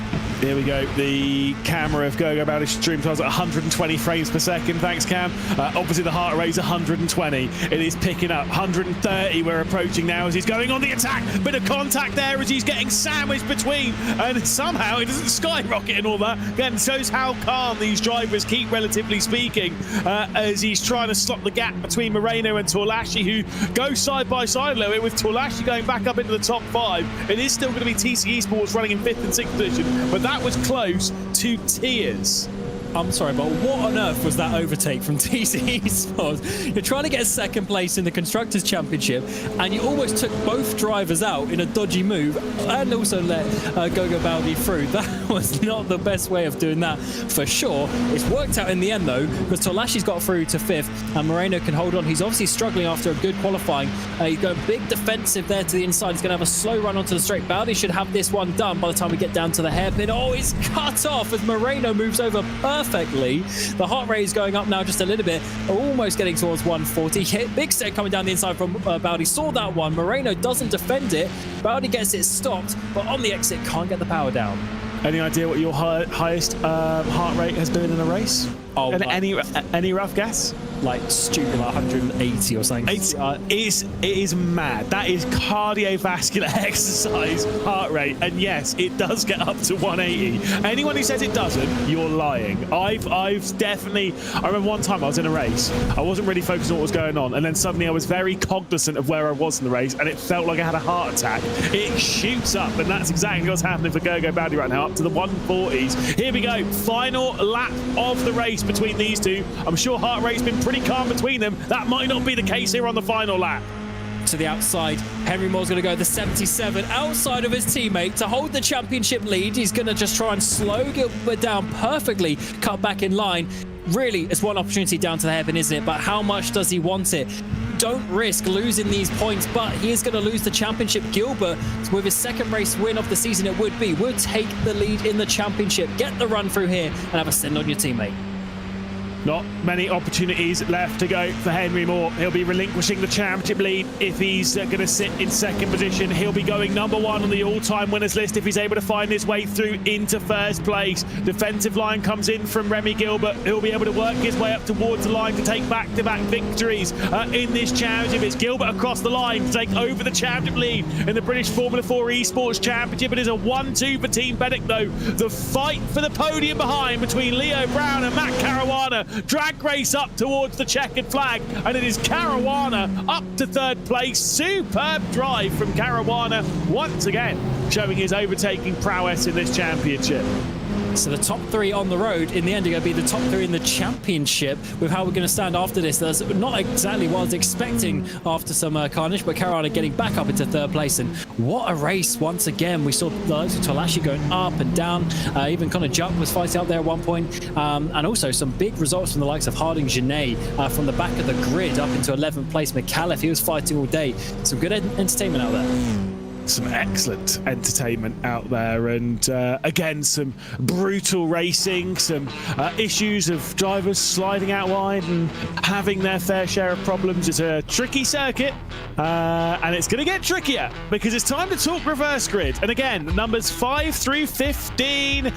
It's unlucky for some. It is number 13. My goodness, that's brutal. Absolutely brutal. 13 cars to be reversed around here, which actually was the number Zach Sweeney asked for. Of course, we'll come back to that in a moment. We'll see who gets reversed. It's Remy Gilbert taking victory. Henry Moore in second, getting the bonus point as well for the fastest lap. And of course, there a 1-2 for Team Bennick. Matt Caruana in third position with Leo Brown in fourth. Danny Moreno, Augustin Tolashi, Gergo Bowdy, Noah Esboleston, and of course, Connor Jupp and Archie Heron rounding out the top 10. Behind that, it'll be Charles Genet from the rear of the field up to 11th. Great drive. Kieran Harding up to 12th position, and Ryan McAuliffe 13th place, and the driver to be reversed. Ollie Stone, Mr. Boxman, will miss out on it. He's in 14th with Connor Muir, Cam's favourite Wolves in 15th. Lucas Herman, Will Chadwick, Shoma Shintani, Izzy Matthews and Nathan Tague will round out the top 20. Of course, still a fair few drivers in Aline, then Kirk Powell, Rose, Molat, then it's Murdoch, Hayward, Espes, Jasir, Riley and Perez. Of course, all those behind Aline, all retirements from this race, along with Iggy Smith, who wasn't able to get up to the race starts, and Alexander Strabel didn't even make the race start. He finished a lap down on someone who didn't even get going, which is mental when you think about it.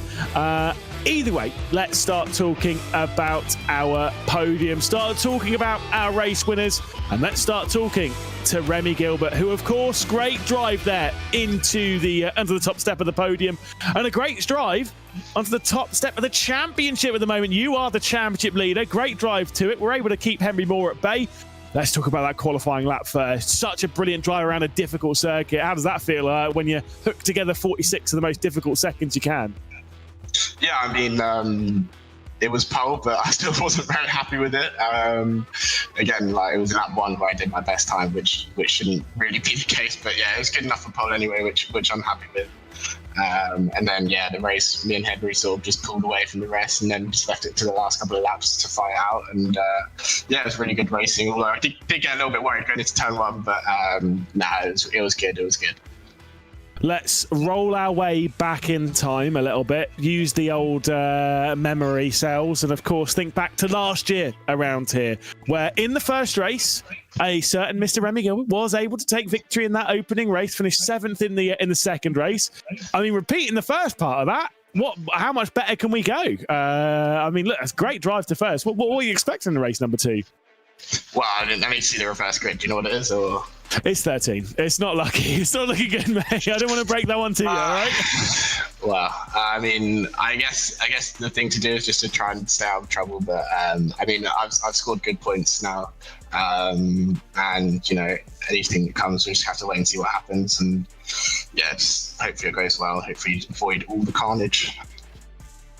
Well, best of luck. We'll keep our fingers crossed, and I'm sure there will be plenty of that carnage. Yeah, thank you very much. No worries. Remy Gilbert victorious once again here in the British Formula 4 Esports Championship. Into the booth as well comes Henry Moore. Once again, it is a 1-2 for Team Benek, a team's championship, which you seem to be running away from everyone else. So effectively, that one's not necessarily completely sorted, but it's pretty comfortable for you, which means it's just full focus here on the Drivers' Championship, right? And in that, it is a tight fight between you and your teammate. What's the vibe like between you two on that? Yeah, exactly. I think it's gone really well for Team Benek as their sort of first big competition in sim racing. So, yeah, can't thank everyone enough behind the scenes. So, yeah, in terms of fighting with Remy, it's always going to be as respectful as it can be. You know, we're good.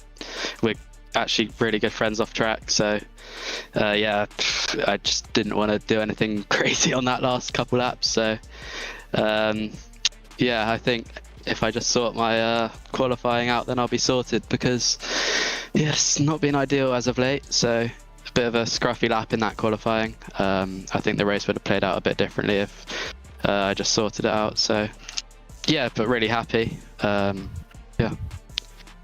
I mean, let's talk about that, because we did see your webcam a couple of times in qualifying, and you didn't look particularly pleased. Despite the laps, I mean, look, I'm fat and slow in sim racing these days. The laps looked decent to me. Obviously, we had a big slide out of the final corner in your last qualifying lap, which I can understand was quite frustrating. But I mean, what's it like in these qualifying sessions where they're separated by such tiny margins? Yeah, I mean, it's obviously really difficult. When you know you've got the pace, then sort of not knowing whether to fully push and give it everything or kind of back off to about 95%. I think I chose the wrong option there, because I completely messed up chicane twice just under driving it. So yeah, not the best. But yeah, obviously the championship's really close. So yeah, it's a credit to everyone that's doing it, really. Well, you'll be starting from 12th place in the next race. It's a 13-car reverse grid, unlucky for some. It's a difficult track. You know how to work your way forward. You kind of proved that last year after qualifying 20th, or yeah, starting from 20th position in the first race, working your way forward in that one. I mean, what are you using from that as experience to work your way through in this upcoming race, which is going to be a little bit chaotic, we all think? I think it's just really knowing where to put the car and knowing when to and when not to go for moves. So yeah, we'll have to see how it plays out. It'll be difficult, but yeah, let's have a look. Perfect. Great to hear from you once again. And another podium from Henry Moore. Cheers, guys. On to Matt Caruana, our final driver here on the podium. Of course, another brilliant drive. Our top three in the championship, finishing first, second and third. Once again, of course, the disappointment of that retirement in the second race at Silverstone. And unfortunately, a penalty as well for race number one. Silverstone as well. Still got a good point. So yes, we know that you're missing from the season finale at Brands Hatch. But what is the goal for you over this final round? Because that was a brilliant drive from you up and onto the podium. You've clearly got that drive somewhere in you. Yeah, it was just the quali. I was doing like consistent 5-6s in practice, and then I just got to the qualifying and bottled it, to be honest. But yeah, so that needs to be sorted out. But I think the aim for the rest of the season for me and Will is just beat TC in the team's championship. Score some good points for the rest of the races, not die in this one with 13 reverse grid, and yeah, we'll see what happens. The question is, have you got a solid replacement coming in for that season finale? Is that already sorted? Have you already got a driver in the wings that maybe you're talking to, keeping in the loop and building that confidence of heading into that final round of the season? Well, I think we've got Joseph Loke, so yeah, I'm confident. Oh, he's all right. That's what I've been told. Yeah, so we should be able to get some good points if he's driving. So yeah. Well, you've moved your way forward in one race. You'll be attempting it once again. You'll be starting from 11th position, and of course, you've grabbed your way up to a podium in this race. Do you think potentially going a couple of steps better is actually possible? And then you'd go joint on the all-time winners list once again with Henry, Pete, and Luke. It's definitely possible, but I'm not expecting it. There's going to be carnage everywhere, so we'll see what happens. And I just don't want to die again like I did at the start of last week, because it cost me a lot of points. So yeah. Well, best of luck. We'll be chatting to you, I'm sure, at some point, either later on this evening or next round when we go racing at Zandvoort. See you in a bit, Matt. See ya, thank you. There we go. Brilliant to hear, and a great podium to catch up on. Our top three in the championship, finishing first, second and third. Bit of a talking point here, because I said that Jules Genet obviously is the reverse grid poleman, and that is technically true. However, Cameron Roger, he has a back of the grid drop. So he finished 11th in that race. So he's going to be starting from third position in that race. He will not be starting there. So effectively, the reverse grid is technically 12. So I've been lying to all these poor drivers. Well, I mean, it is, but it is, because if you move him and then give the next person the reverse grid, I think that's a little bit unfair. So I do actually like how they've done it in this regard. But that's certainly a bit of an interesting one. I'm sure they weren't expecting that. But pretty cool anyway for Genet to get up so many positions. He's just got to do it all over again. And to be honest, even 12 is such a big number around here, Lewis. I'm a little bit skeptical as to how we're going to see this race unfold, because as ever, you do the reverse, the faster drivers go back, they push their way forward, everyone bunches up, and it's generally a little bit of carnage. As you can see, practice still has a fair way left to go. Obviously very good just to let the drivers jump back into their practice modes. It's such a difficult circuit, you kind of want to get straight back into the rhythm. Let's talk about the circuit just a touch, because I love commentating on this track. I absolutely adore it. I think it's such a fantastic and fun circuit. As a driver, I couldn't stand it. I could not stand it. Especially the faster you go, the harder it is. So the British F4 Esports Championship here, I'm a touring car driver. I wouldn't even know where to begin with these rounds here. I would genuinely be, if I put in all the practice, I'd genuinely be second and a half off round here. And I'm ridiculously slow. Yeah, the thing is, if you saw it in qualifying, they were so committed, and therefore, if you, for instance, like the chicane, they seem like they're basically flat out through that point. Imagine if you actually broke. Think about how much time you'd lose from that when someone's flat out and you're braking. It's absolutely insane. You're sort of dancing the car through. It's a big... if you ever played, I knew you did back in the day, Trackmania, when you're trying to squeeze it through those ones, and you have to get there's those corners that's completely blind, but you just know the exact amount that you have to turn from muscle memory. It's that's this type of circuit. It's like a roller coaster. It's not big and open where you have choice of lines. It's one line, and you have to find that by muscle memory, and then you just flick it in, for instance, like to the chicane, completely blind, but you just know where the track ends up. God, you should see, if you want to talk about blind and all this, that, and the other, you should see what's currently happening on Trackmania. My goodness. It's currently Khaki. Decades since I've been on that. Yeah, no, it's a tournament. It's a festival called Khaki. It's tough, man. It's brutal. That's why I don't do it. I'll jump on the odd cup of the day. Have you seen they've got some Formula E tracks on there? They're good fun. They got some good builds. Are they accurate? Do you know what? Actually, I'd like you to have a little look at some of them. They're actually hilarious. They're cartoony versions of it, which of course, when it comes to cartoony versions of circuits, great segue. Of course, you've got iRacing Arcade. Have you given that a go yet? I've not personally. Oh, mate, it's mega. I love it. Yeah, it looks pretty cool. That is definitely on the list for the weekend. Oh no, I've given it a go. So there's a demo out there on Steam. I've given it a good go. It's only got Scuba and some Porsches. Honestly, it's hilarious fun. I absolutely door bang the AI out of the way. It's great. I don't feel bad about it. Were you not penalised? No penalties yet on the game? I don't know what a penalty is.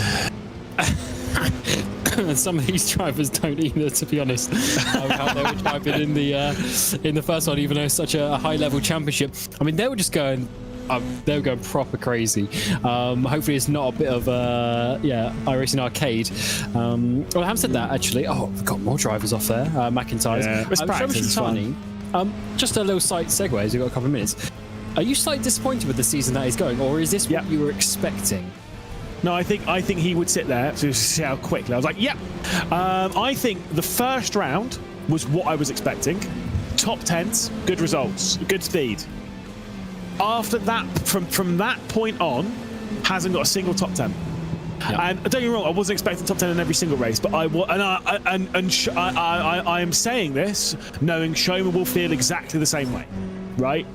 Shoma Shintani will not be particularly pleased with how the season has unfolded, and that is whether it is through bad luck, through his own mistakes, through his learning this car. Shoma Shintani is a very highly, I think he's potentially the highest I-rated driver on this field, is he not? He's certainly up there. And finished second in the Formula Fords last season, put on some great results in doing so. And yes, this is an extremely competitive field, but I would have expected relatively consistent back end of the top 10s, at least one around. Exactly, and I'm just looking. Is that too harsh? Oh no, I totally agree. Because also I'm just looking. I mean, he's doing such a good job, like in the other F4 championships that we got going on at the moment, like the Global Championship. I mean, he's doing well there, so it's not like he isn't fast in this car. He knows the car. Okay, different types of track and whatnot, but he knows the car. It's just, I think it's just such a tough championship, and it's so tight on the margins. If you're slightly off it, you can't really compete. But then what we are seeing is, even though it's small, we're always seeing Gilbert, Moore, Caruana, once again, always up towards the front. So even though the gaps are small, the cream always rises to the top. Yeah, in championships like this, yes, the margins are very, very fine. But if you look back over the history of the British Formula 4 Esports Championship, and if you go and even compare it to the F4 Esports Global Championship, championships like this where things are separated by thousandths of a second. Even in that, Porsche Tag Heuer Esports Supercar, imagine how close that championship is. Always mega close. And yet, the drivers that are winning it, whether it is your Jordan Caruso's, your Cooper Webster's, your Sebastian Jobs and Josh Rogers and stuff, when they're winning those championships, it is brutally close. Whoa! Whoopsie! Molat straight off. Yeah, it's fine, calm down. Those drivers are still always qualifying top 5. And when they're not, it's a bad day. Yeah, I think it's one of those things. The gaps are smaller, but it's harder to get that gap, if that makes sense. Right. So I guess when we go to like a longer track like Silverstone last time, you may have seen gaps of half a second regularly, but now it's a tenth of a second because we're in Knockhill. But that tenth of a second is as difficult as the half a second at Silverstone. Yeah. It's so difficult to be when you're going so fast and you're flat out through half these corners. Where are you going to gain the tenth? Everyone's doing it. So that's why you have to be so perfect and on the money. And that's why Henry Moore, it looked like he did. He felt like he did the worst lap of his life, and he was 17 thousandths off pole. He looked devastated. He looked as devastated as I did the last time I drove to Mackey's and realised it's not 24 hours anymore. It's that kind of level of devastation. Yeah, it's not 24 hours. That is bad. Can you believe it? You're driving to Mackey's. At 3 o'clock in the morning. No, I was going to say, you're at that point when you're driving to Mackey's at 3 o'clock in the morning. There's other reasons to be disappointed how your life got to that point. And then for it to not be open. Yeah, I know. The quadruple whammy. Not even the drive-through. Just terrible. Either way, we've got 4 seconds left to go before we'll jump in to the second race. And yes, ladies and gentlemen, that does mean the podcast part of this broadcast will be over and you are all safe. We have some racing coming up for you in just a moment's time. And of course, it is almost time for me to take that deep breath and get through 32 cars, hopefully in the blink of an eye, and then I can ask Cam who he thinks is going to win this race. I'm going to let him think about that whilst we go through this grid, because I don't think it's an easy answer for this 20-minute race. Again, 12 cars technically are reversed. The number was 13, but one less courtesy of Charles Genet being dropped to the rear of the field. And here is your grid order. It is McAuliffe, it's Harding, then Heron, Jupp, Asbalderson, and Gergo Bowdy, the top 6 drivers. Those other drivers that were reversed, Torlashi Moreno for TC Esports, Brown and Caruana, and Moore and Gilbert, who rounded out a 1-2 finish in the first race of the evening. Ollie Stone in 13th position with Connor Muir, Herman, Chadwick, Shintani, and Izzy Matthews in 18th position. Then it's Nathan Tague and Corey Elaine for Mensa, driven by us, Rope Kirkapau, Mia Rose, Hans Mollat, and of course, Will Murdoch for BS Competition. The final rows, Hayward, Espes, and the likes behind. It's Jasir Riley, Perez, Smith, Strabel, and Genet. Cam Rogers very quickly, who is it? Harding. Well, he's had a terrible start. It's a good call. He's dropped right the way down the order. He's had a poor start from second position on the grid as he's been overtaken by his teammate. I think he's got a wheel problem, maybe even no force feedback. And immediately, the commentator's curse, which doesn't exist, has taken full effect on the form of Kieran Harding, who's already out of the race. Oh, that is such a shame. I really was hoping for him and the Driveland squad to have a good result here, but let's see how the rest of the drivers are going to go, because he's basically going to be out of the field even if he gets that back going with how little time you have around this circuit. So McAuliffe leads from Heron, from Jump. Osbalderson is going to be in 4th position, but in the background, we're 3 wide actually, because Bowdy's going to dive it down the inside. That's Kant. Surely they're not going to get through there. They somehow, oh no, they don't. Alpine is off into the grass as you're going to see Jump work his way down. Saw one of the Rox Red Bull drivers that had been spun round. You got one of the Auchi cars, got an Alpine there at the back of the field, which will be Rope Kirkapau, who has no rear wing, I believe. The up and under coming in here from Henry Moore on Connor Jupp. They battle over 9th position. A look to the inside from Henry Moore. Dust and gravel being kicked up as they work their way through off the road. There goes one of the Mensa driven by us cars, and flicking their way through comes the Williams there of Shoma Shintani. It was Ollie Stone, the box man, off the road. He's dropped down now into 16th position. Oh my God. These guys have a little 10-minute break, but then they get back to it, don't they? Down in towards the hairpin we go, side by side. This is now Corey Lane. He's trying to defend. He's got Izzy Matthews on the outside. We're side by side a little bit further up as well down this front stretch. This is Herman getting up the inside of Chadwick down in towards the first corner. Chadwick had a crash here just about 15 minutes ago. He's going to try and do another one. He is. Oh, but he saves it this time. Huge save there from the 88. Contact on the inside with Herman. He's somehow going on in a straight line. And we've got Connor Muir now trying to get around the outside of Herman up in towards the chicane. He's going to keep his nose in there, but someone's going to have to back out, and in the end it's Connor. I just get the feeling that Chadders might have turned in there as if there wasn't a car there. I don't know. We'll have to wait and see on that one. Danny Moreno here trying to find a way through. Same with Augustin Torlash, who's up in 5th position. Matt Caruana having a little bit of a defensive line because it was Leo Brown going on the attack. The up and under trying to come in from Danny Moreno. Henry Moore also in keeping with this. Remy Gilbert directly behind, just trying to keep out of trouble. The 2 Team Bennett drivers, 9th and 10th position at the moment. The championship lead would once again switch over into the hands of Henry Moore. Not that that matters one piece 2.5 minutes into this second race of the evening. I mean, you never know how this is going to work. Oh, what is going on here? There's a Smith. We got the... Oh, what? Well, Jonathan Riley's just absolutely smashed someone out of the way. That's Genet, who is seen coming from the back of the grid. These guys just never stop. Oh, there's a crash there through the chicane as well. As Genet's trying to do one in sympathy. It was Izzy Matthews who went off at the chicane. There's just no calming down at this point in the race here at Knockhill. They just keep on making these small mistakes, and it bites hard around this track. So crazy in the opening stages. The top 3 though are checking away. Ryan McAuliffe, Archie Heron, Noah Asbalderson, all running away with things at the front of this field. Let's see what happened then with Kieran Harding. So we obviously had the issue on the initial race start. He's up to 2nd gear, unable to get going, now gets going. And I think by this point, has he got a problem with... No, he can't have a problem with his shifts because he's shifting gears. Instantly pulls over. I wonder if, let's say, there was definitely something there, whether it was with the pedals maybe being loose, whether it was... I would say it could be that sometimes you can realise the force feedback isn't working, but you tend to just try and get through the race anyway. Yeah, almost looked like a screen turned off or something. There's contact in the background. One of the Red Bull cars in the 75, that is Kirkapau. And then we had Mia Rose being collected. I think Terge's got, there's a car spinning around in the background as well. So there's 4 cars already in pit lane at the end of the first corner. This is going to be Herman. Getting a big bump there. So many drivers going past. And just the tiniest contact, but it's a big consequence in these open wheel cars.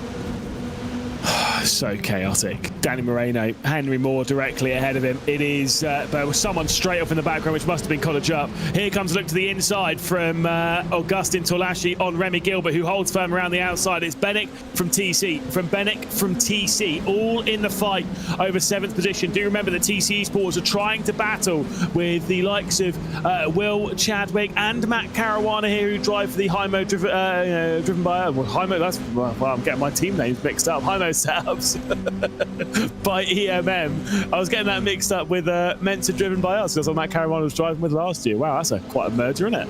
I mean, they might have the word "by" in their name, but let's see if they are able to get those championship points. Because for TC Esports, for coming into this championship, first season that they've done this series, that would be a great run to get up into 2nd place. Benek are gone, to be honest, but 2nd place would be a great job. Caruana currently in 5th place. He's got the fastest lap as well, extra point there. Chadwick is down in 11th. They are the Hymo setups team that we are seeing. There's a big send in the background as well. That was Caruana on Baldi trying to get through. I think he's made it stick up into 4th place at the final corner.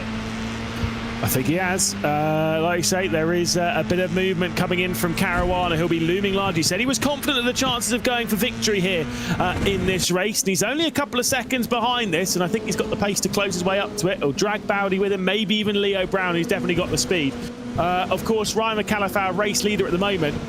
Again, in the time that he's been in this championship, he's been in this championship on and off. He's done 35 races in totality across his career here in the British Formula 4 Esports Championship. And again, it's the one that always baffles me. How many race victories has he got? It is a goose egg. It's a solid 0. He hasn't got a single victory yet, as Noah Balderson works his way up into 2nd position. I find that very surprising, knowing Ryan McAuliffe's speed. He had that first podium of his career earlier on in the season at Thruxton, which again is astounding to me. I guess that just shows you how competitive this series is, and to win a race is so difficult. He's looking good though, isn't he? That 71 leading, he's over a second. He's lost the slipstream, and this could be something today, but he's got over half the race to go, so let's not get too up in the air right now. But talking about up in the air, chunking that chicane there from these 2 drivers of Balderson and Heron. They need to be keeping it calm though, because they've got some fast drivers. The next 4 drivers, 5, 6, 7 drivers even behind them are all race winning potential. Is there's Espez, 2 races in a row. He's having a crash. Yeah, not great for Pablo Espez. Fastest lap of the race, you can see there on the left-hand side of your screen, highlighted in blue. Remy Gilbert is the one with it for Team Benek at the moment, scoring the bonus point for doing so. 9th position though. Not good enough for him to hang on to the title lead. This is what happened to Pablo Espez. He made contact as well. Would that have been with Herman, maybe? Or would it have been Murdoch? It's one of the BS competition drivers, that's all I know. Herman, no. Oh, McAuliffe! We were just saying good things about him as well, but the 71, that must have been on his own. Coming through McIntyre's, he's gone off and he's down. He's down to 10th place as well. This championship is just absolutely crazy today with the savagery of the mistakes that you make. And from the lead of the race, he's now given that to Os Balderston. Indeed. Let's see then on board with Ryan McAuliffe. Imagine what the heart rate would be on him. Clobbers the curb on the inside of McIntyre's, and it spins the car around as Balderson comes through, Heron comes through, Caruana comes through, Baldy, Brown, Moore, Moreno, Gilbert and Torlashi all through. And it becomes as Balderson trying to hold on to the race lead. And unfortunately for them, 7-time British Formula 4 Esports race winner Matt Caruana is knocking at the door, searching for an 8th, searching to go joint first on the all-time winners list. I'm so sad that Caruana is going to miss the final round of the championship, because this is amazing. But 1 versus 2, him versus Team Benek for the Drivers' Championship, and he's currently gaining on Moore and Gilbert down the inside. This will be another place on Archie Heron. That's going to be 2nd position. You know what? He can still win this race. We've got Gravel in the foreground. We've also Baldy coming through in the background as well, and also Leo Brown is trying to get through. So Heron could be losing 3 places here in one corner, down in towards Duffer's Dip, and I think it might be, unless he wants to be brave around on the outside. No, he's not. Oh, yes, he is. He's thinking about it. Backs out of it in the end. And that's 3 places lost. And now he's got Henry Moore coming up behind, which is important for his championship because he's ahead of Gilbert. Yeah, exactly. So, again, the championship is going to remain nice and tight as Heron out wide, and that will cost him an extra position. There goes Henry Moore flying his way through, just slowly picking his way past, as does Danny Moreno. And now knocking to try and come through is also Remy Gilbert. Will Moreno complete the move? Will Gilbert come through as well? Archie Heron dropping back down the field as well.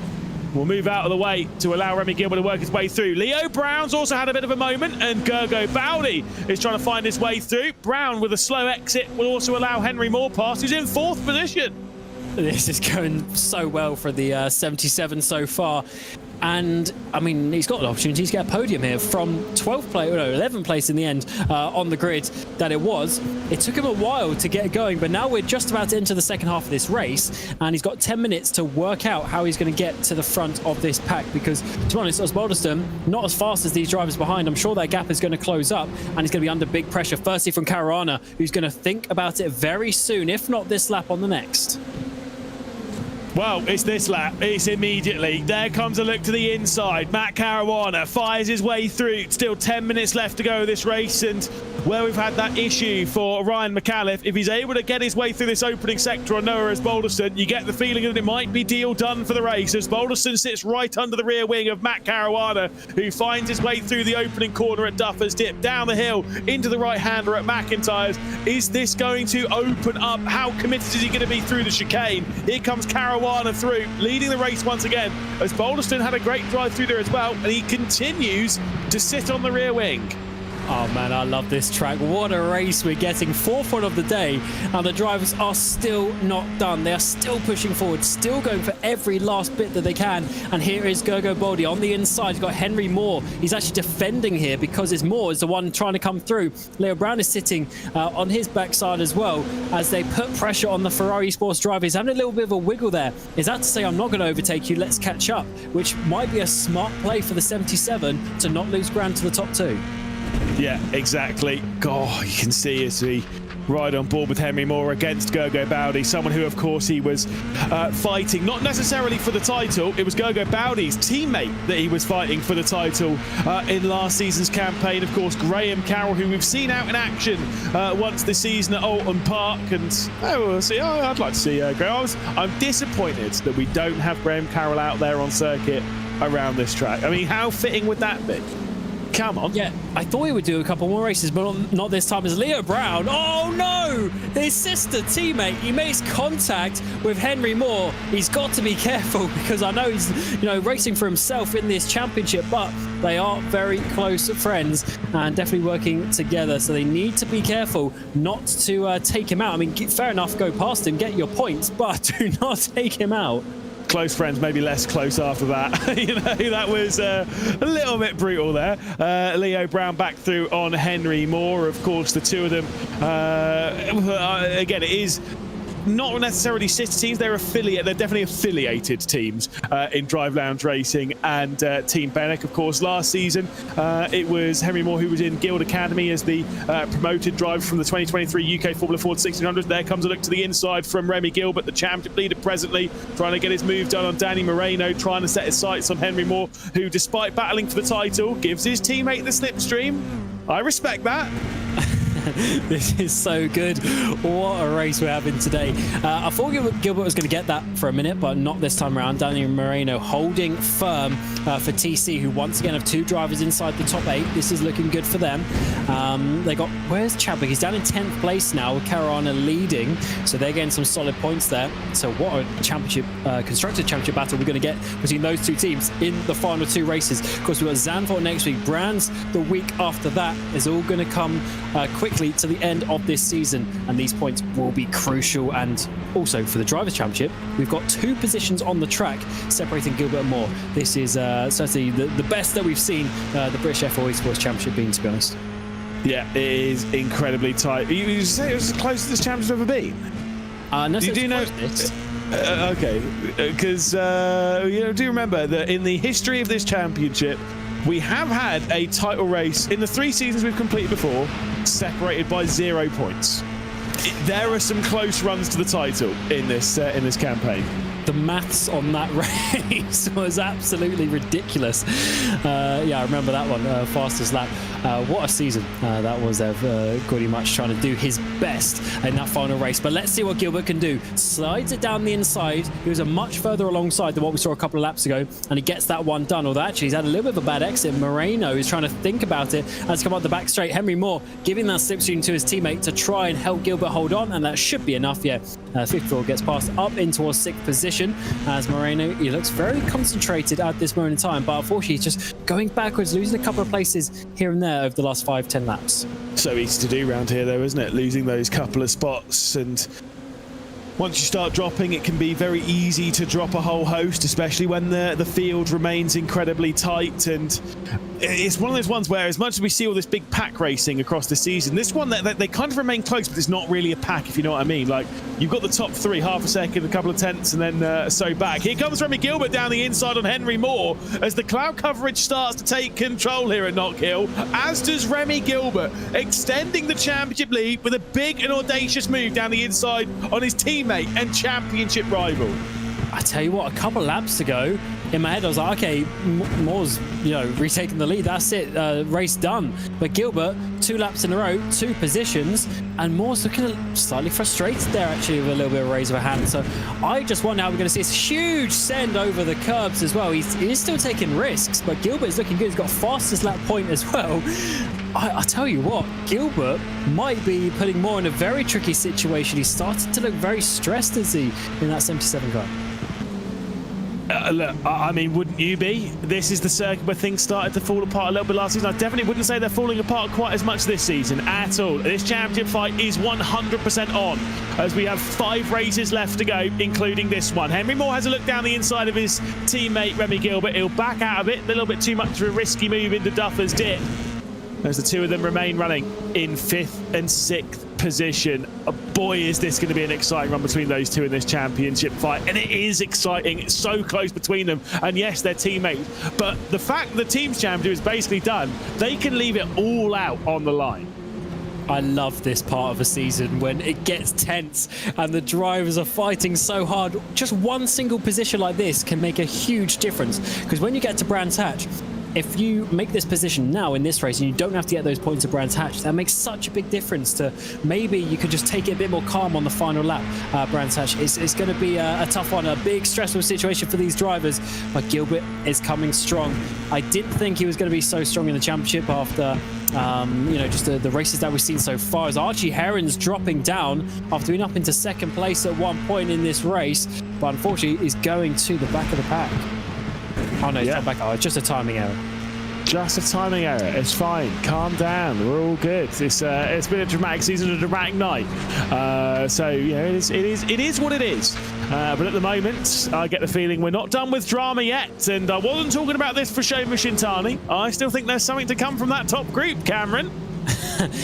Definitely. The top few drivers in the championship are all here inside the top 10, and they are, just going for every single position. There hasn't been a single open door that someone hasn't sent it down the inside.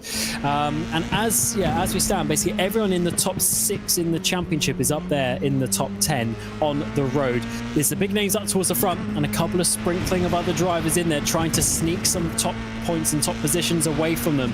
As we have just over 2 minutes to go, big defense up ahead. So Balderston trying to hold on to his podium place, but he's slowing himself down. Leo Brown's going to get the run to the inside, so we work our way out towards the hairpin. I'll tell you what, there's a podium up for grabs here for Gilbert as well. There definitely is. Gilbert can do it, and if he does, he'll be extending that points lead handsomely. But if there's an opportunity for Gilbert, there's an opportunity for Moore as well. Side by side between Brown and Balderston.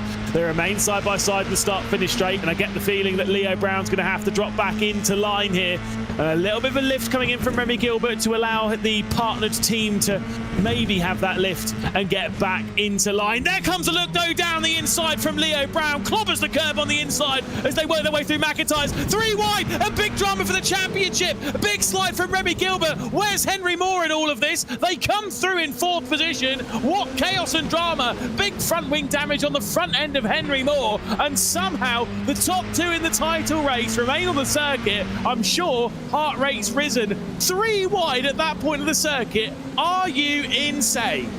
In another world, that's all 3 DNFs. I don't know how they're still going. We're still battling though. So this is the top 2 have got away. Leo Brown is trying to hold on to 3rd place. But we're 2 by 2 as we come down the straight. 1 minute to go, a couple of laps remaining in this race. We go 3 wide. The championship leader's on the outside, but Moreno backs out of that one. That is a good choice as Leo Brown slides his way through Duffer's Dip on the rejoin. Is he going to be making contact? No, the Bennett cars go through. And now it's going to be Gilbert in 3rd place and Moore into 4th.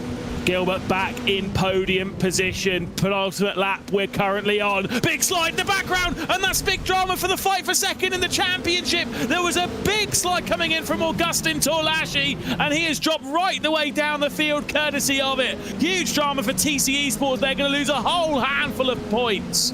Anders Balderson, who was looking for a podium a couple of laps ago, is now going to be well out of it. Here's a replay as he work our way up. Torlashi's going to spin in front of him, but just nowhere to go. He tried his best. Final lap, white flag comes out. Contact with 2 or 3 other cars as they work their way through. There was Heron and possibly even Chadwick on the outside, working his way through the gravel.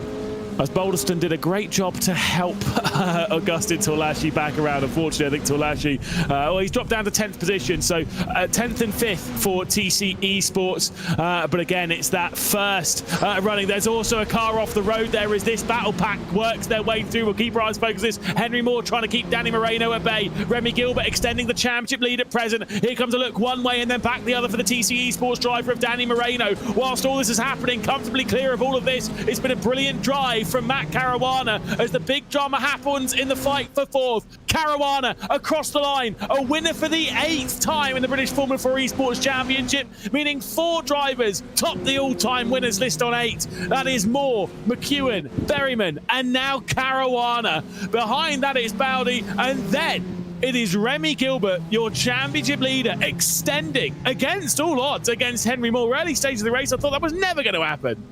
What a show up here by Gilbert.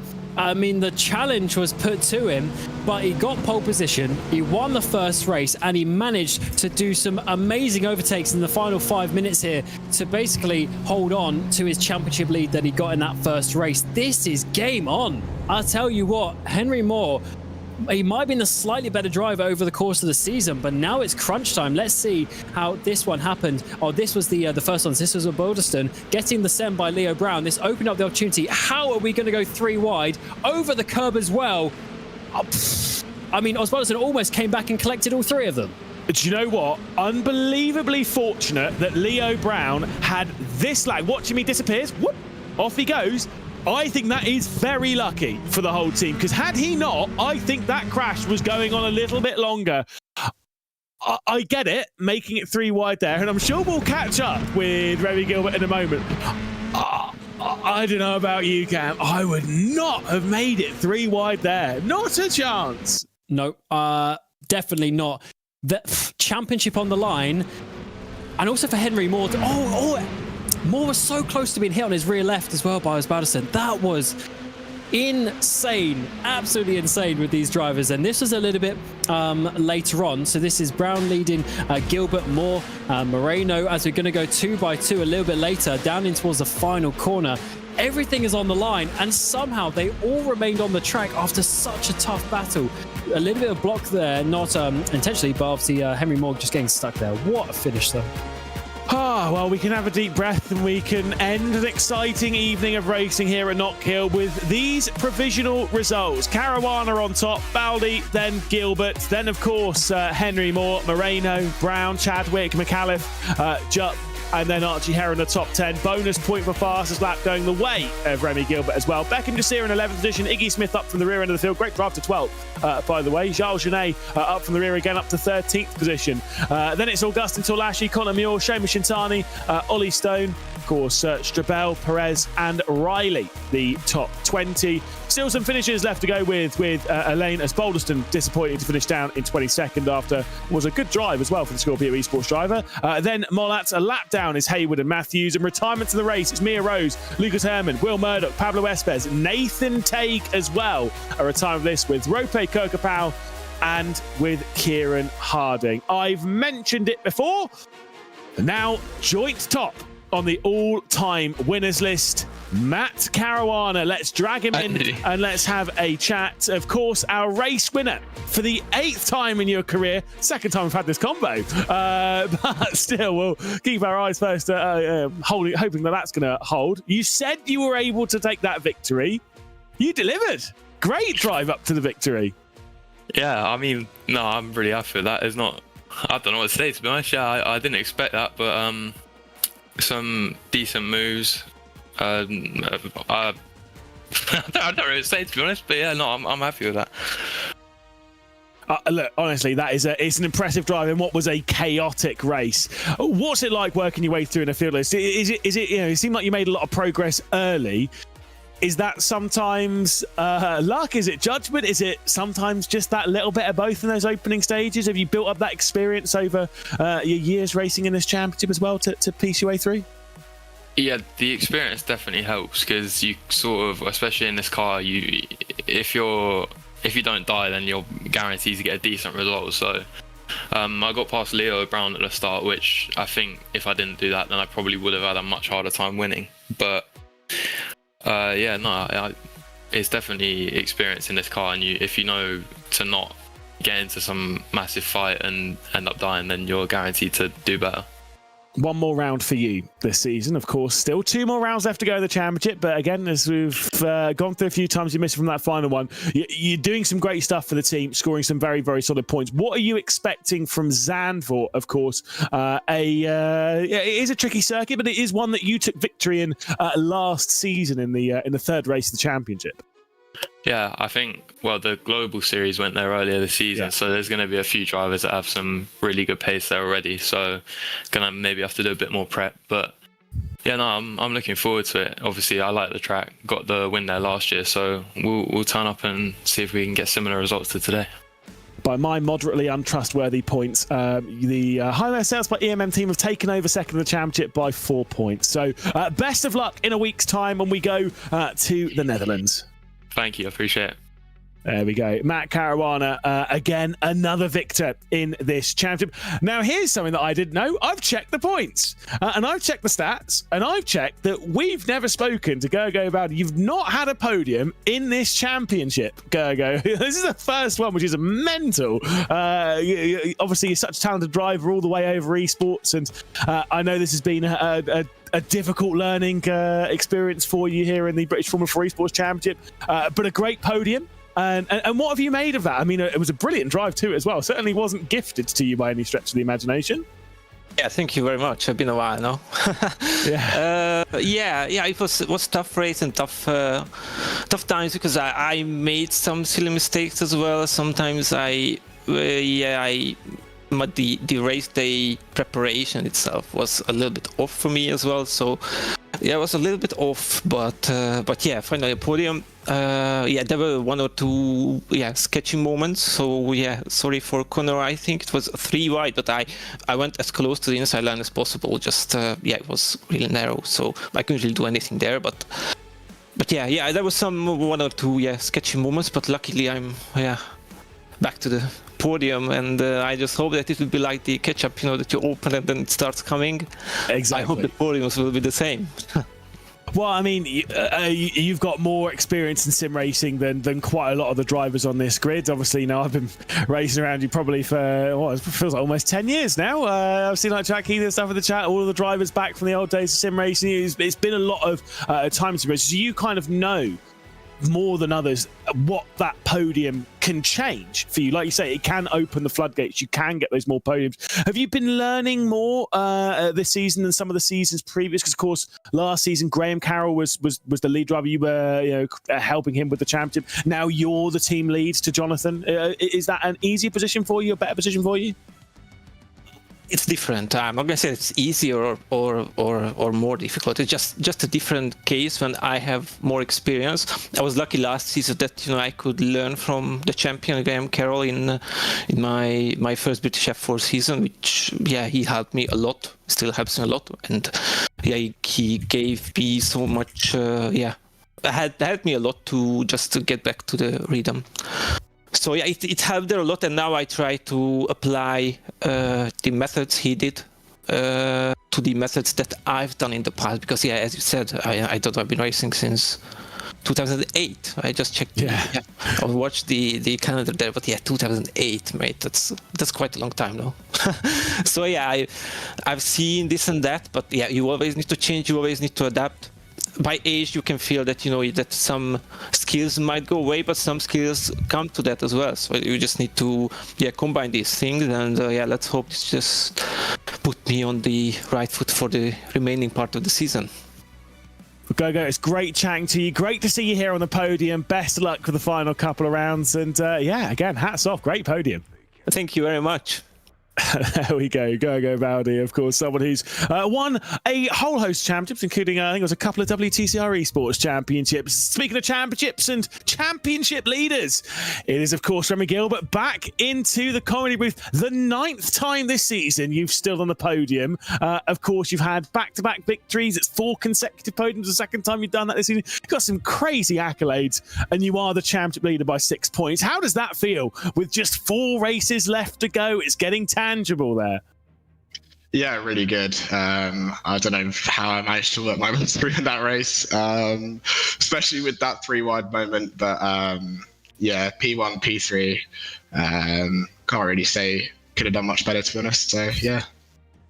You mentioned it. Let's talk about it. That 3 wide moment. Obviously, Leo having the big send on Noah, and you kind of trying to pick up the pieces on the exit of McIntyre, and it nearly went all very, very wrong. What was the heart and the mind saying as the car was pushed sideways onto the grass, onto a massive curb, and somehow you were able to get back pointing forward and were able to keep going? Well, I thought it was over. I really did. And then Leo's car disappeared for a split second and then came back on. And yeah, I was like, I didn't even react, but it was crazy, really. But yeah, I just about managed to get my way through, just save the car, and then get back in front of Leo for P3.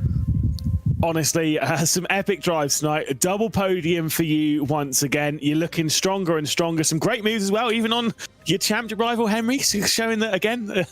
You've clearly got the call from Seb that this is open for the championship. Yeah, I think as we move into like the later part of the season, I think it's a bit more open to battling and fighting between us, which I think is good. We saw it in race 1 with Henry, when me and Henry defended, and then again in the second race. So as long as it's all fair, then let's go. 4 races left to go. Best of luck in them, and I get the feeling with the amount of podiums you've had, we'll be chatting to you a fair amount more. Yeah, I hope so. Thank you very much, guys. Have a good evening. Good evening to you as well. Remy Gilbert there onto the podium. 75% of podiums this season, Cam. Absolutely wild. Next up, we were racing at Zandvoort. Thoughts on that very quickly before we wrap up?